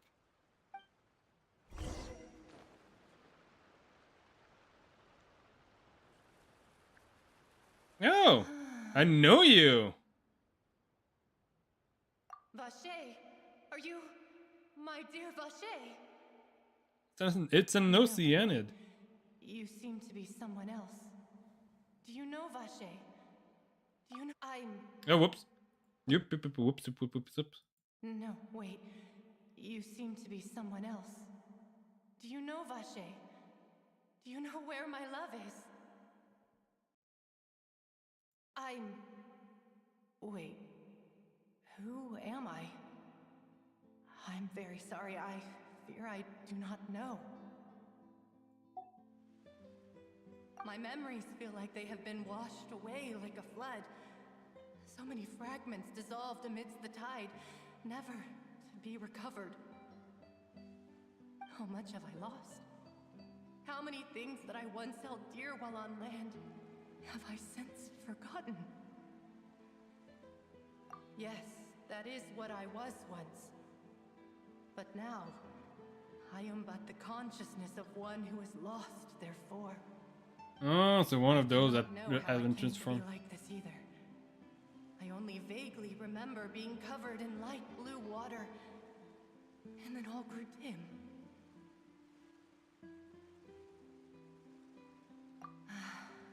I also remember going to many places. I loved adventure, loved exploring places. That might also be what happened to the Oceanid that is in Liyue. Vacher would go with me. I knew how dearly he loved me. And I also loved him equally as much. But now, we can no longer go back. The pain of such parting. I never knew how heavy it could be. No! Our reunion no longer has any meaning. There is no way for us to create any new memories. The thought of me gives him no succor. So let it lie forgotten beneath the waters. If you meet Vache, tell him not to look for me. Tell him to move on. That is the only thing I still remember. Perhaps that is so. As I was submerged in the waters, losing consciousness, I saw Vache above the surface. His eyes were filled with such sorrow, such longing. If only I could have comforted him, told him that I did not suffer. Indeed, I had felt a great warmth. Is that what you call it? Dissolving? If anything, I consider it a form of release. It was a state of neither fear nor frenzy, with only an endless peace, like the water's still surface. I could also liken it to being a thirsty person who drinks water for the first time, and only then sees how they have lived for so long in a world of endless want and anxiety.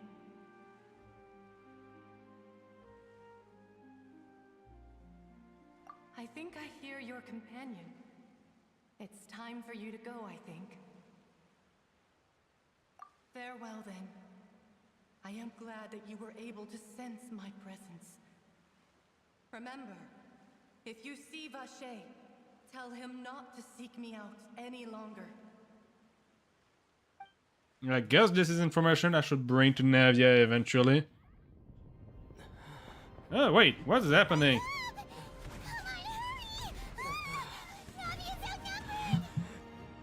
What is going on?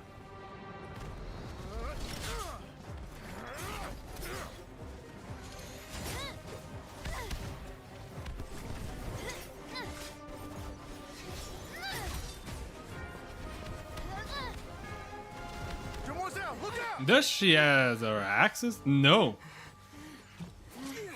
They didn't even give her her axe. Dear God, it's a whole army of Gardamex. Wait. Chlorand? Okay, so she are after is after the Gardamex. She's not here to arrest us.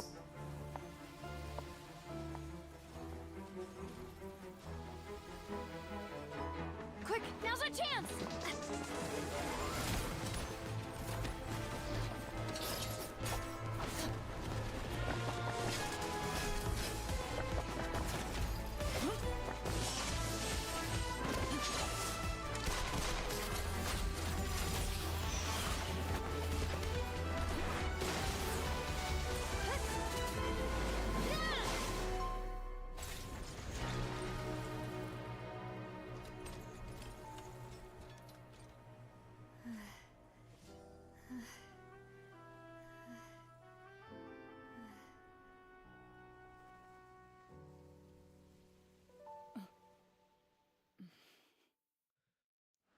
Do they have a past together or something?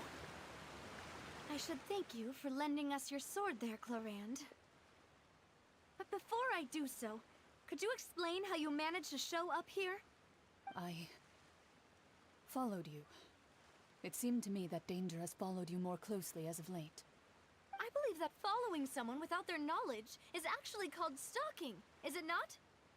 Mr. Callus's last Wait. wish is for me to ensure your safety, and I will not betray his trust. He would do the same, were he alive today. Do not speak of my father! Sorry, demoiselle. I was not strong enough. Thank you for your aid, Miss Clorand, but do keep an eye out for your manner of speech. I believe we all wish to avoid unnecessary emotional harm. Sorry, I did not consider your feelings. Whatever. What else do you know? How did you come to the conclusion that I'd be in grave danger? I doubt I know much more than you, but I believe that the mastermind behind the serial disappearances is very powerful. Your performance tonight will almost certainly attract their attention. I'm sure they've known about me. To be honest, I'm shocked it's taken them this long to act against me. And what about these Gardamex? I thought only those associated with the Maison Gardiennage could control them. None of these mecha have serial numbers. I was sure to check a moment ago. They are not the ones used by the authorities to enforce the law. So they I can are... only conclude that some powerful or wealthy party must have obtained them via illegal means, deploying them as a private force of sorts. So they are, they are probably producing them themselves. Yes. Be careful, and do not act rashly. I will continue investigating no matter what. We will bring the truth to light. That's my father's true last wish. Regardless, thank you for your help today, Clarand. But if you get any ideas, tell me first. I don't much appreciate being followed. I do not think that they'll strike again anytime soon. So I shall stop following you.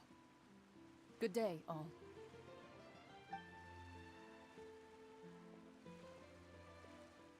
Yeah, they are actually. I suppose that's the best news we've gotten today. Demoiselle, I believe that Miss Clarand was being sincere with you. If we tried, we could attempt to thaw relations a little. I know, she's... Oh, thank goodness! Paimon thought we were done for!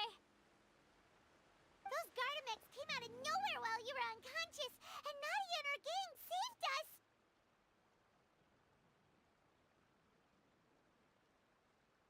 Oh, and there was that champion duelist named Clarand who came out to save us too! We got lucky there.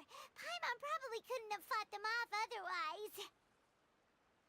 Oh, so you're finding out, me, Paimon. Come now, forget all that polite talk. That wasn't really a farewell meal we had back there. Not for me, anyway. In truth, I hope that every meal we have together shall be a victory feast. As such, we're still partners. There's no need to thank me.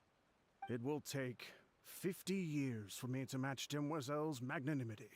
If it were me, I would have joined the Spina di Rosula on account of her goodwill long ago.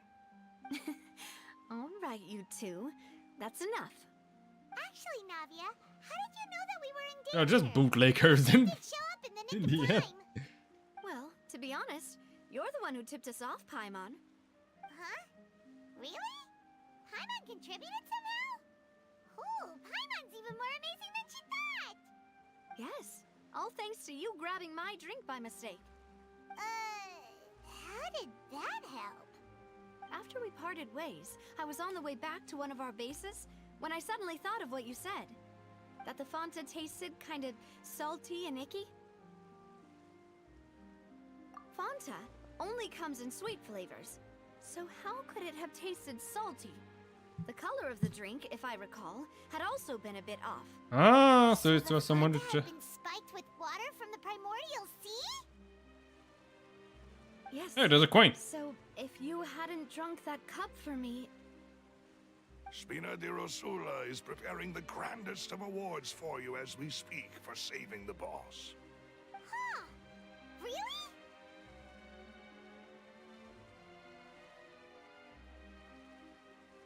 I sent people to Hotel de Boer to investigate, but whoever did this left no trace at all.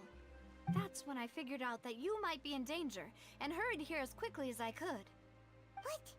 Why would they go after us too? All we did was defend Linny in court and help clear his name. Ugh, now we're caught up in this mess too, aren't we? Yeah, now we don't have a choice. You did foil a plan that they were probably pretty proud of, and almost got their name in the process.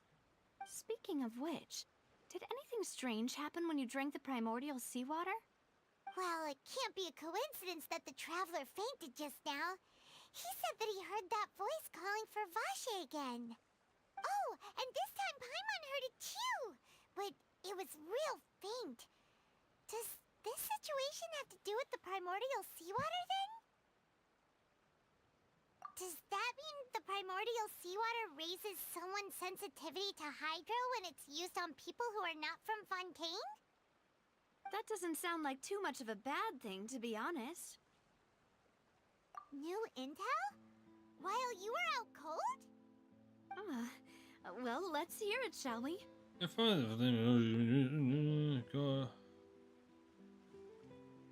Oh, that is important. Vache. That name doesn't ring a bell. I suppose he hasn't stepped forward as a witness in court lately. Since he saw that young woman dissolve, he was at least at the crime scene. But he never gave testimony or any information regarding people dissolving in the primordial seawater. Could he have been threatened? Yes, thank you. This is very important information indeed. We will continue to investigate. Oh, you mean you'll help us investigate? Well, you did say that our farewell meal didn't really count. That means we're still partners, right? And besides, we're in this now whether we like it or not. You're not gonna let those people who targeted us get off the hook so easily, are you, Traveler? Yeah, there you go. Sorry, I have some difficulty sometimes from time to time with my chair. I hate it when I'm not like perfectly centered with my mic. Demoiselle, do try not to look quite so pleased. You are the face of Spina di Rosula, after all. You talk too much. Well, in that case, let's head back to one of our bases, shall we? I'll arrange accommodations for you. We also have some plans to go over, and hopefully we can deepen our bonds as partners. But we'll take that one step at a time, I guess. Don't worry, you two. With us around, our base is definitely secure. Okay. I'm kind of tempted to just go ahead and continue the main quest. But at the same time, should probably start doing some other thing.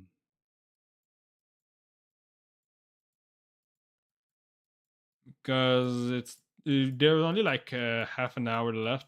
I think I'm gonna continue the quest though. I might just do like the rest of the stuff, my daily thing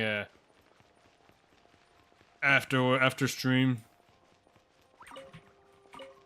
or just I might just continue the story for like 30 minutes and do the rest after Let's make that. sure we weren't followed first. I've been keeping watch, Demoiselle. I haven't spotted anyone suspicious thus far. Huh, very good. But let's not let our guard down for now. I shall find rooms for our respected guests. Thank you, Malus. Now, let's continue, Traveler.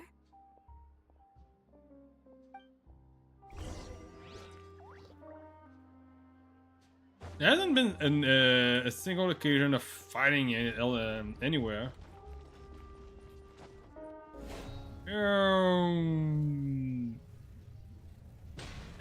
That's not that much damage.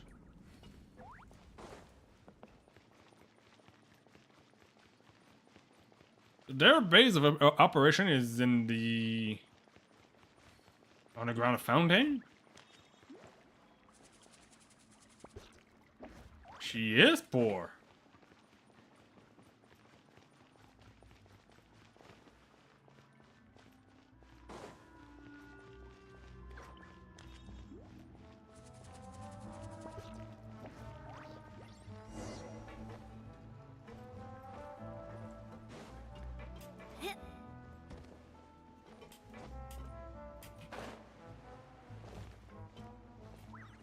Yup. I'm glad I was under, but still. It works, it works. This is your base? It's not quite what Paimon imagined. Your accommodations have been arranged. Under the present circumstances, I can confidently say it's the best we have. Well, our funds have been a little tight lately. After all, we don't allow illegal or unethical profiteering. In fact, our funds often come from citizenry who support us. Seems like it's tough times for everyone. But if you have the support of the people, that does sound like it's worth it. To be honest, our financial situation was a lot better back when my father was in charge a few years ago. I'm afraid I'm not quite his equal. Your father... He was the previous boss of Spina di Rosula, right? How did he... Demoiselle, if you'll allow me to explain. No. I'll explain it myself. I suppose I couldn't run from this topic forever. And as partners, this is something I hope they can understand. My father's name is Callus. Yes, the same one they call Callus the Unfaithful in the streets. 3 years ago, he was accused of murdering his own friend. But he chose a duel to defend his honor instead of standing trial. He died in the duelist's ring. Oh no. But I do not believe my father was a murderer. I'm sure he was set up. At the time, I believed that if he only stood trial and was duly investigated, something amiss would crop up and prove his innocence.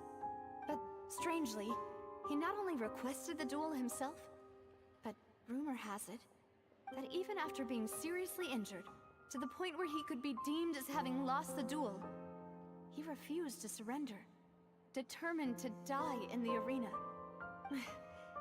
3 years later, I still don't understand why he did that. How could he protect his honor if he's dead?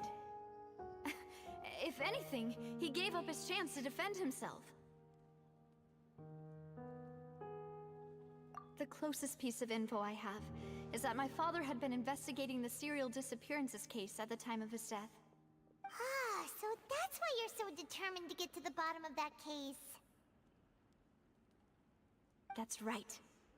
I've also tried to investigate the murder my father was implicated in, but I haven't found a single new clue in my countless reviews of the investigation records. However, I believe that if the murder case is related to those behind the disappearances, they must know something. I must know what really happened. Was my father coerced? Framed? Even if he really did kill his friend, I must get to the truth. If only he'd been more open with me when he was still alive. He even hid the fact that my mother died due to complications when giving birth to me. And now, here I am investigating his death. You really are a handful, aren't you, Papa? Oops. Sorry about that.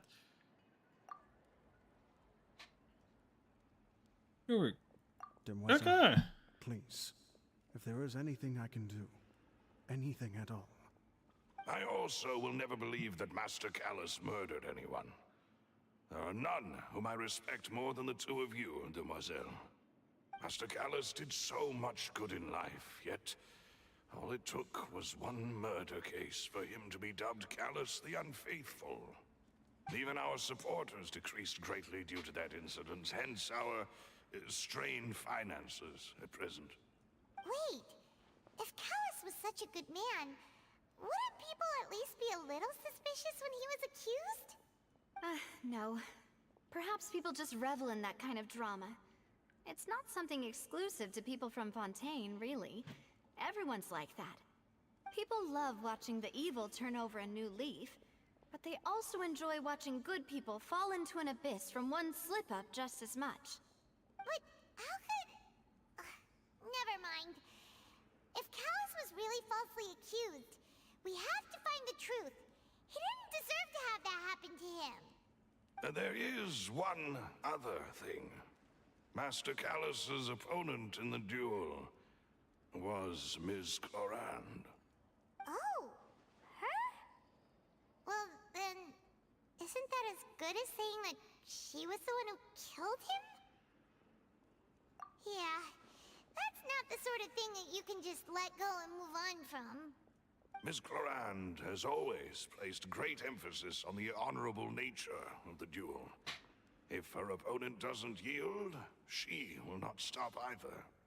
She knew Master Callus beforehand and greatly respected him, but seeing how he was resolute in the arena, there was only ever one choice she could have made. It's not that I don't understand her at all, but I just can't deal with this yet. Don't worry, Navia. Paimon knows how you feel. You don't have to force yourself to do that. Afterward, Ms. Cloran told us that at the start of the duel, Master Callus requested that she ensure Demoiselle Navia's safety. Yes, that is our understanding as well.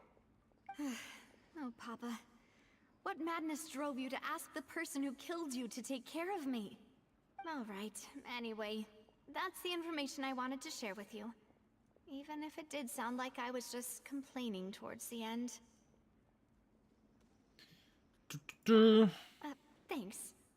You two should go and rest. This was quite a day after all. Please. That's the relax story and get some that sleep. We will ensure you rest soundly. between Navia and Clorinde. That kind of makes sense.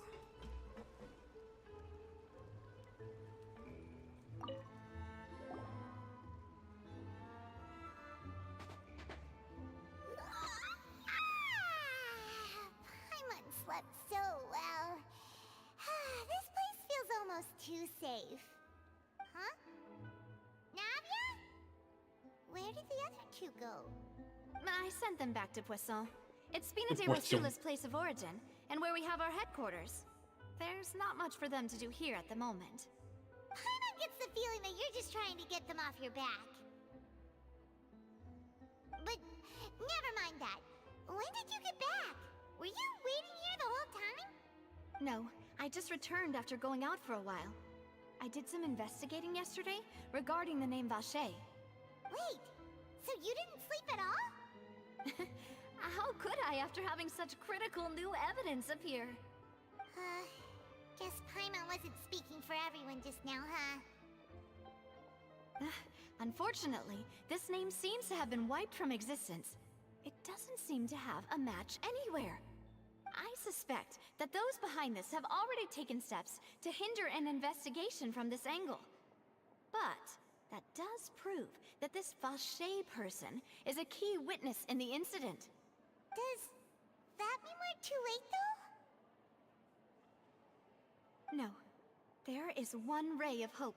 One place in Fontaine that they would find almost impossible to threaten, no matter how much they wanted to. And that is the archives kept by Chief Justice Neuvillette. A place where detailed files on all the cases in recent years are kept. Why is everyone pronounced Nouvellette Is one of the differently? young women who went missing recently. We should be able to find some related information. That's something I just realized. So Neuvillette maintains an archive of case files? Whew. Guess that's the hard-working Chief Justice for you. In that case, let's go talk to him, shall we? I guess it must not be easy for everyone to have the same like French accent. Aren't you coming along, Navia? Did you get tired? No, it's nothing. Let's go see the Honorable Chief Justice. I guess she also has bad experience with the Chief of Justice. Yup.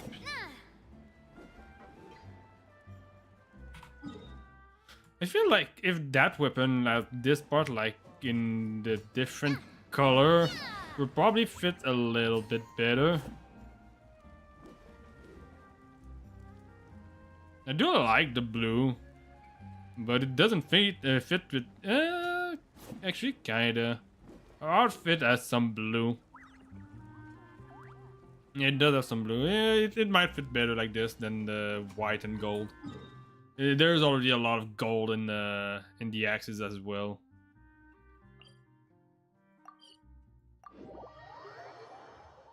The palais is right up ahead. Come on.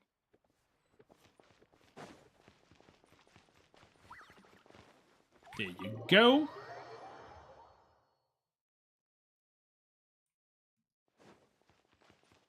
Let's go see Mr. Neuvillette.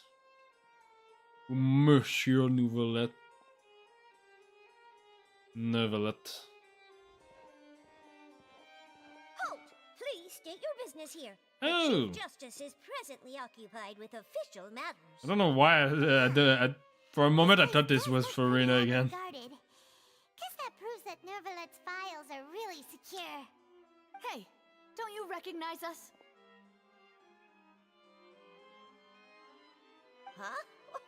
Who are Just to be clear, I don't care who you are or who you might be related to. Our rules make no exceptions. See? They've got great discipline, too. Yep, Paimon can tell. If you're here just to crack jokes, I can point you towards the exit. Unlike some, we're busy, so please leave if you don't have a reason to be here. No. What I meant to say is, shouldn't you remember us from a few days ago? We were at the trial of the great magician Linny. Oh, yes, I remember. I read about it in the Steambird. You must be Linny's attorneys. It's all coming back to me now. We're here today to report and archive some information on a follow-up case. Huh. Is that even a thing? Of course. Don't worry. We're here on official business. You can trust us. I feel like this is kind of illegal. Justice is just inside. Thanks so much. Nah, she did that just to be able to meet Monsieur Novelet. Please come in. Ah, there he is.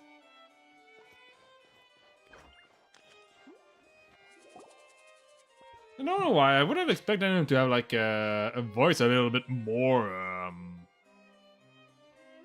not sinister, but more what's the thing? Deep. Tried to get in because we didn't know any other way. It's all right. This was actually kind of deep, quite deep. So you're not mad at us? We're Oh, wait a minute. It's all right. Wait. Sorry to barge in, Monsieur Nervalet. We only lied to get in because we didn't know any other way. It's all right. Please let me know how I may be of assistance to you. So you're not mad at us? We're looking for a man called Vache. He may have been an eyewitness in the serial disappearances case. If we can find him, we may be able to unearth some key information on the case. Ah, I see. In that case, please wait here a moment while I browse through the files.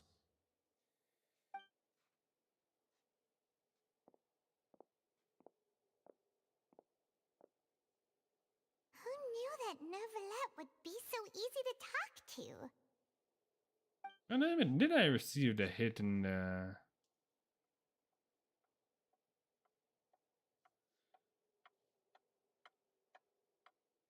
I managed to hit myself right Unfortunately, I'm anyway. Quite certain that no one by the name of Vache has been involved in any case, criminal or civil, in the past several years. There are no records of him either in the files or in my memory. Traveler, what if it was really just a dream? Is that so? All right then. Thank you so much, Monsieur Neuvillette. We'll take our leave now. Hold on, the fact that his name is not in any file doesn't mean that they never existed. Miss Navia, I can understand how you feel. Your father, Callus, was a truly exceptional man. We deeply regret his passing.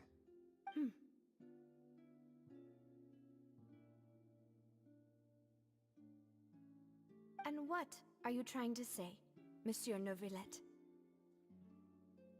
Are you trying to console me? Extend your sympathy? Or just express some tendril of regret? No. You are not trying to do any of that. I can hear it in your voice. There's no emotion behind your words. You only said those things because you felt like you should. It's just like last time. After my father took his place in the duelist ring, I pushed through the guards to talk to you as a last resort. You even told me then that you thought there was something fishy with the case, yet you still allowed the duel to go ahead. In your eyes, the value of a human life is nothing compared to those cold laws you hold so dear. If you truly regret my father's death, then why didn't you call a stop to the duel?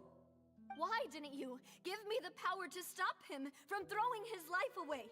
Why did you just let him die, despised and hated by all? Everything was hanging on a thread at that moment. Just the tiniest effort could have changed everything. There are still so many things I never got to tell him. So many questions he still owes me answers to. If you really have no heart, then just look me in the eyes. I, Navia, will show you the true meaning of regret. I'm sorry, Miss Navia. You and my father are truly alike. You keep all kinds of things in your heart and never say a word to anyone. It's not so much that you can't feel, but that you would never express anything. Oh well. In any case, everyone already knows full well the apathy of the Chief Justice. My apologies for taking my emotions out on you, Monsieur Chief Justice. Let's go, Traveler and Paimon. Oh, that was deep.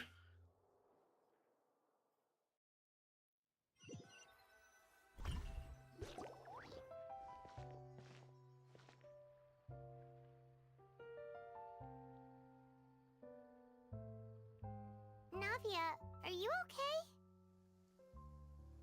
I'm fine. I guess that is why she cannot really. She doesn't really expect anything from the justice raining. system. You're right. Wasn't it still sunny when we went into the building? And there shouldn't be any active trials today. How strange. Now that I think of it, on the day my father was convicted of murder, it was also raining. What is it? Did you think of something? Yeah, he was outside. It was uncovered and the rain could fall there. Why? Do you think the rain could have affected the crime scene? That thought has occurred to us before.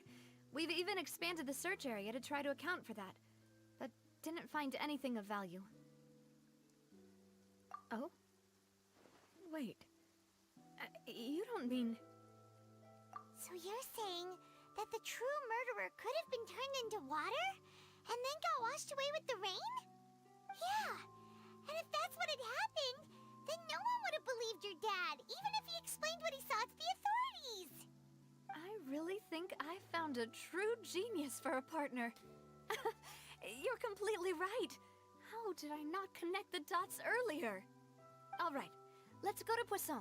With this new lead in mind, we'll get to the bottom of my father's case for sure. Yeah, we're gonna make progress for sure this time. Do you want to go with me now? Or do you want to head over by yourself later?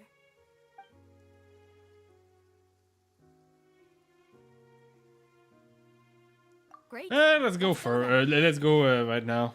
I'm gonna do my my little stuff after.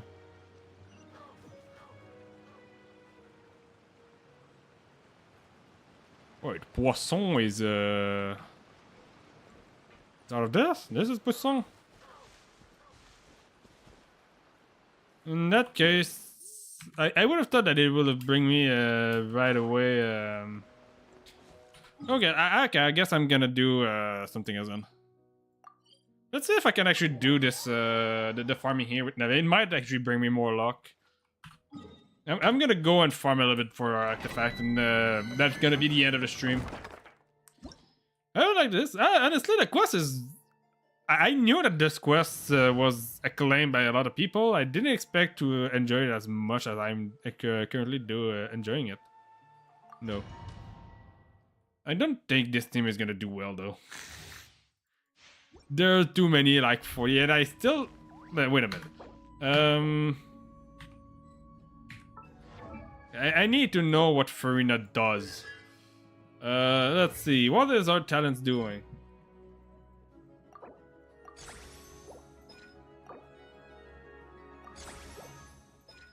I guess I shouldn't have upgraded that and upgraded those two. Okay, so let's see. Invite the guest of Salon Solitaire to come forth and aid Furnace performance. It will summon either the Salon's member or the Singer of Many Water based on Furnace's current arc alignment.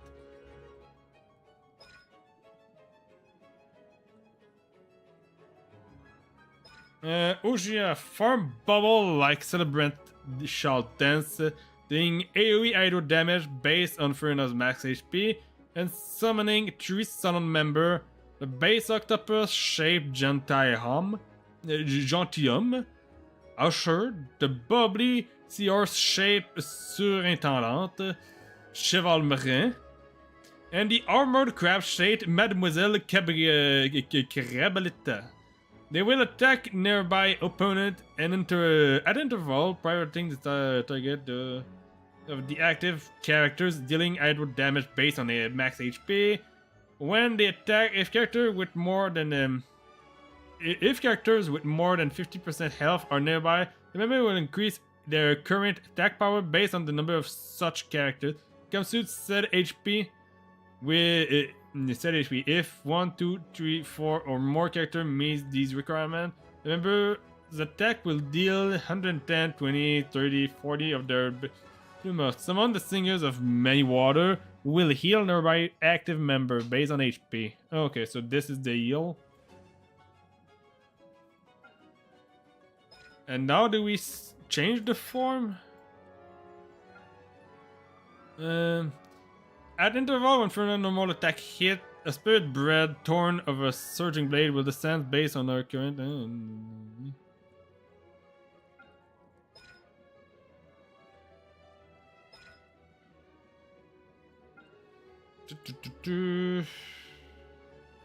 This is just AoE damage. Okay, I still don't really understand how she works, but I guess I'm gonna see during battle. I do love Spina di Rosula's look.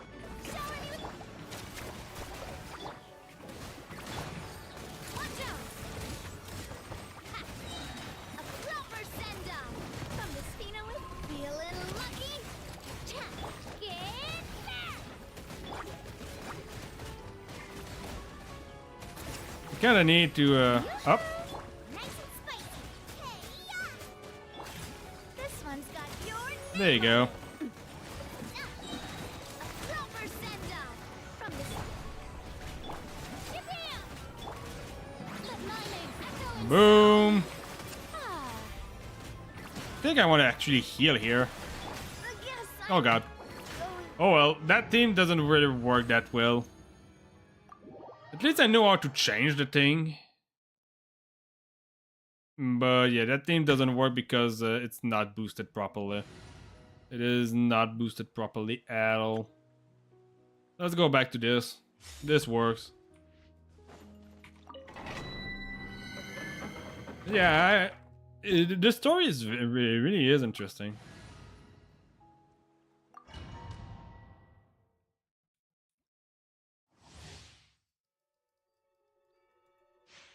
time to roll. Control Green. Start the. You asked for it.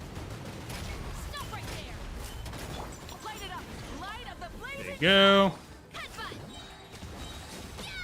And this is dead. Boom. 23 seconds. That's a good time, I think. What do we get? It does have energy recharge and attack percent, but it doesn't have any crits. So this is not really a good flower. A good feathers, I mean. Boom.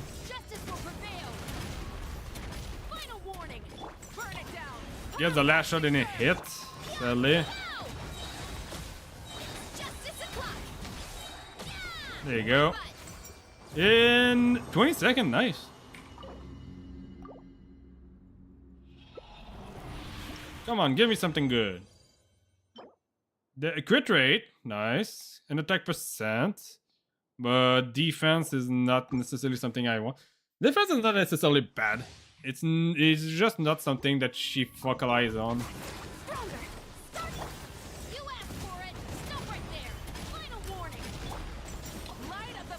There you go.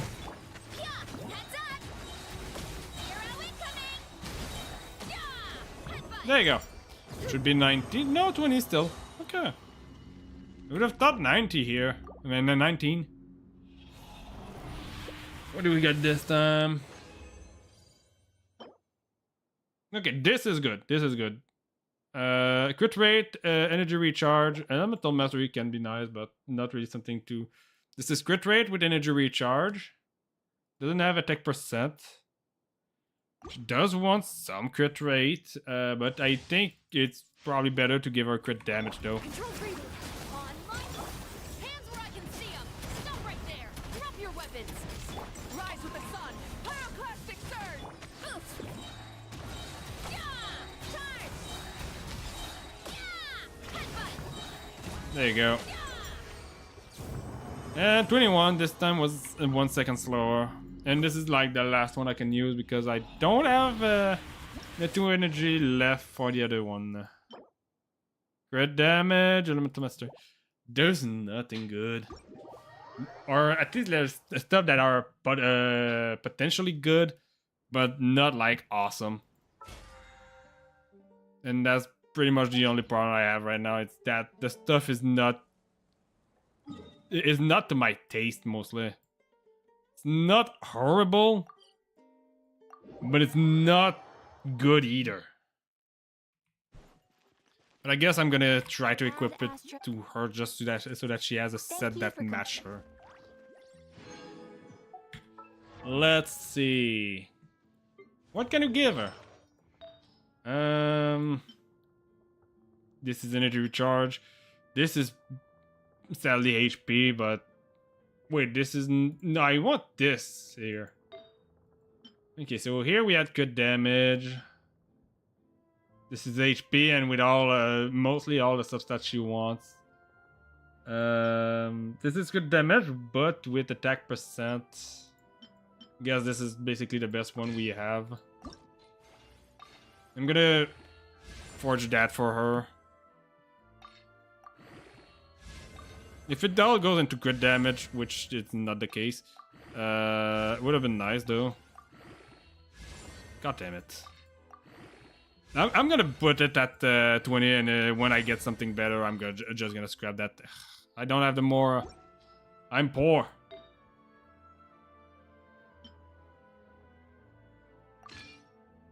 And I'm gonna equip this, even though I think it's... Yeah, it went one, it's this... It's not necessarily bad. It went twice, actually, in HP.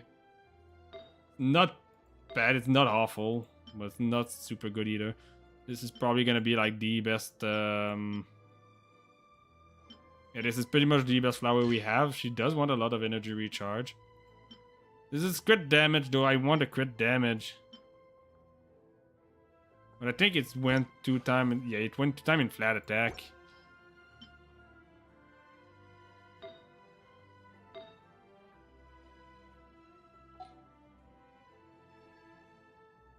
I'm gonna go farm for a little bit of money.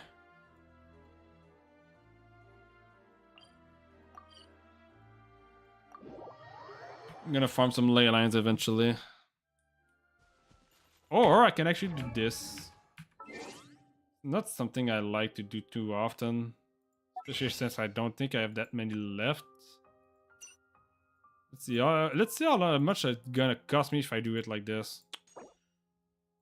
2,000 point. I will probably not have enough for to buy Condensed Fate later though. I'm not gonna do it. I'm gonna keep those for later.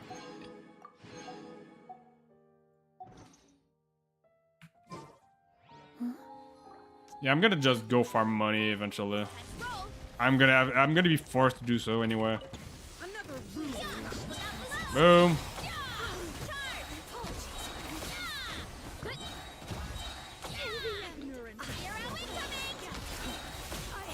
There you go. Yeah.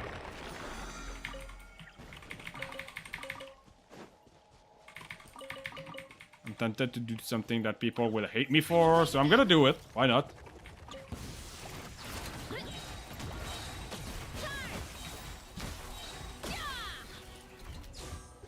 Just once, though.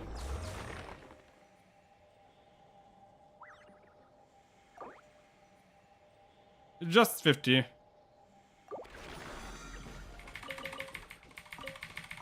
I really do want the money right now.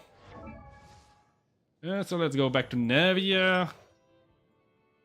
Guess this is probably like the best piece to boost at the moment. See how it goes. Yes, energy recharge is not bad. But it oh god damn it, this piece is so bad. This piece is so bad.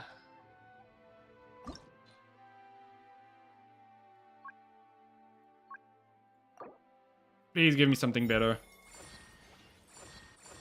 Okay, this is better. This is better. 3 time in attack percent, this is better.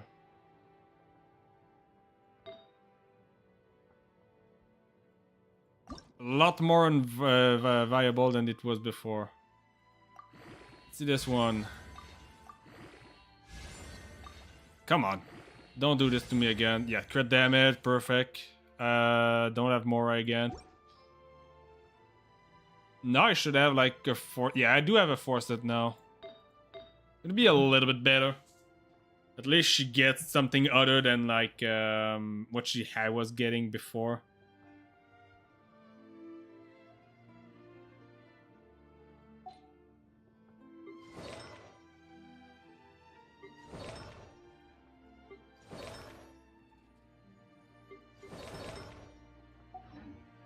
But yeah, I'm gonna stop here for today. So I hope you liked the stream. For those on Twitch, don't hesitate to go on my YouTube channel. I'm sorry for not talking too much. I was really concentrating on the story here. It is a very nice story, to be honest. The character seems to be very well written. In a way, like they're more, and by that I mean like their personality really shines a lot here. It does makes me feel a little bit like the Travelers has not like grow at all since Mondstadt in terms of his perception about the Fatui. Like, yeah, he didn't have the best vision of the Fatui yet, because like in all of the Fatui that he has seen, he's only seen Chal that is like kind of morally gray. Which, yeah, I can get a little bit the picture of, yeah, he has one good experience with Fatui, or like passably good experience with Fatui, compared to La Signora, Wanderer, Doctor, and all the other like little things that he. But technically, the fact that he has met Charles technically means that he has met someone that is not like a complete jackass. He did met someone from the Fatui that is not a complete jackass, so he should be able to understand that they are not all the same. But he still treats them all like they are basically the same, in a way. Especially for after he discovered that Lene, yeah, he did finish the trial because he did put his word on it that he was gonna do it. But after it was done, he's still treating him like he didn't care that much after that, is what I felt like. But anyway, it's a great story. I like it. But anyway, like I said, I'm gonna stop here. For those on Twitch, don't say to go on my YouTube channel to look at the stream that you've missed. And I'm going to be back this Friday. I'm gonna set the stream tomorrow on a Fire Emblem. I need to think of it. I really need to put my foot at some point on the ground and decide what Fire Emblem I'm gonna play. But yeah, it's gonna be decided by tomorrow. I'm still like hesitating between Radiant Dawn and Blazing Sword. Both, I'm interested in doing both of them at the moment. But I think I do want more Radiant Dawn. But the thing is, if I want to do it with the transfer, I need more preparation for this. That I've literally said like a long time ago that I wanted to do the preparation, but never did. But yeah, anyway, I'm gonna see you this Friday, and ciao. See you next time.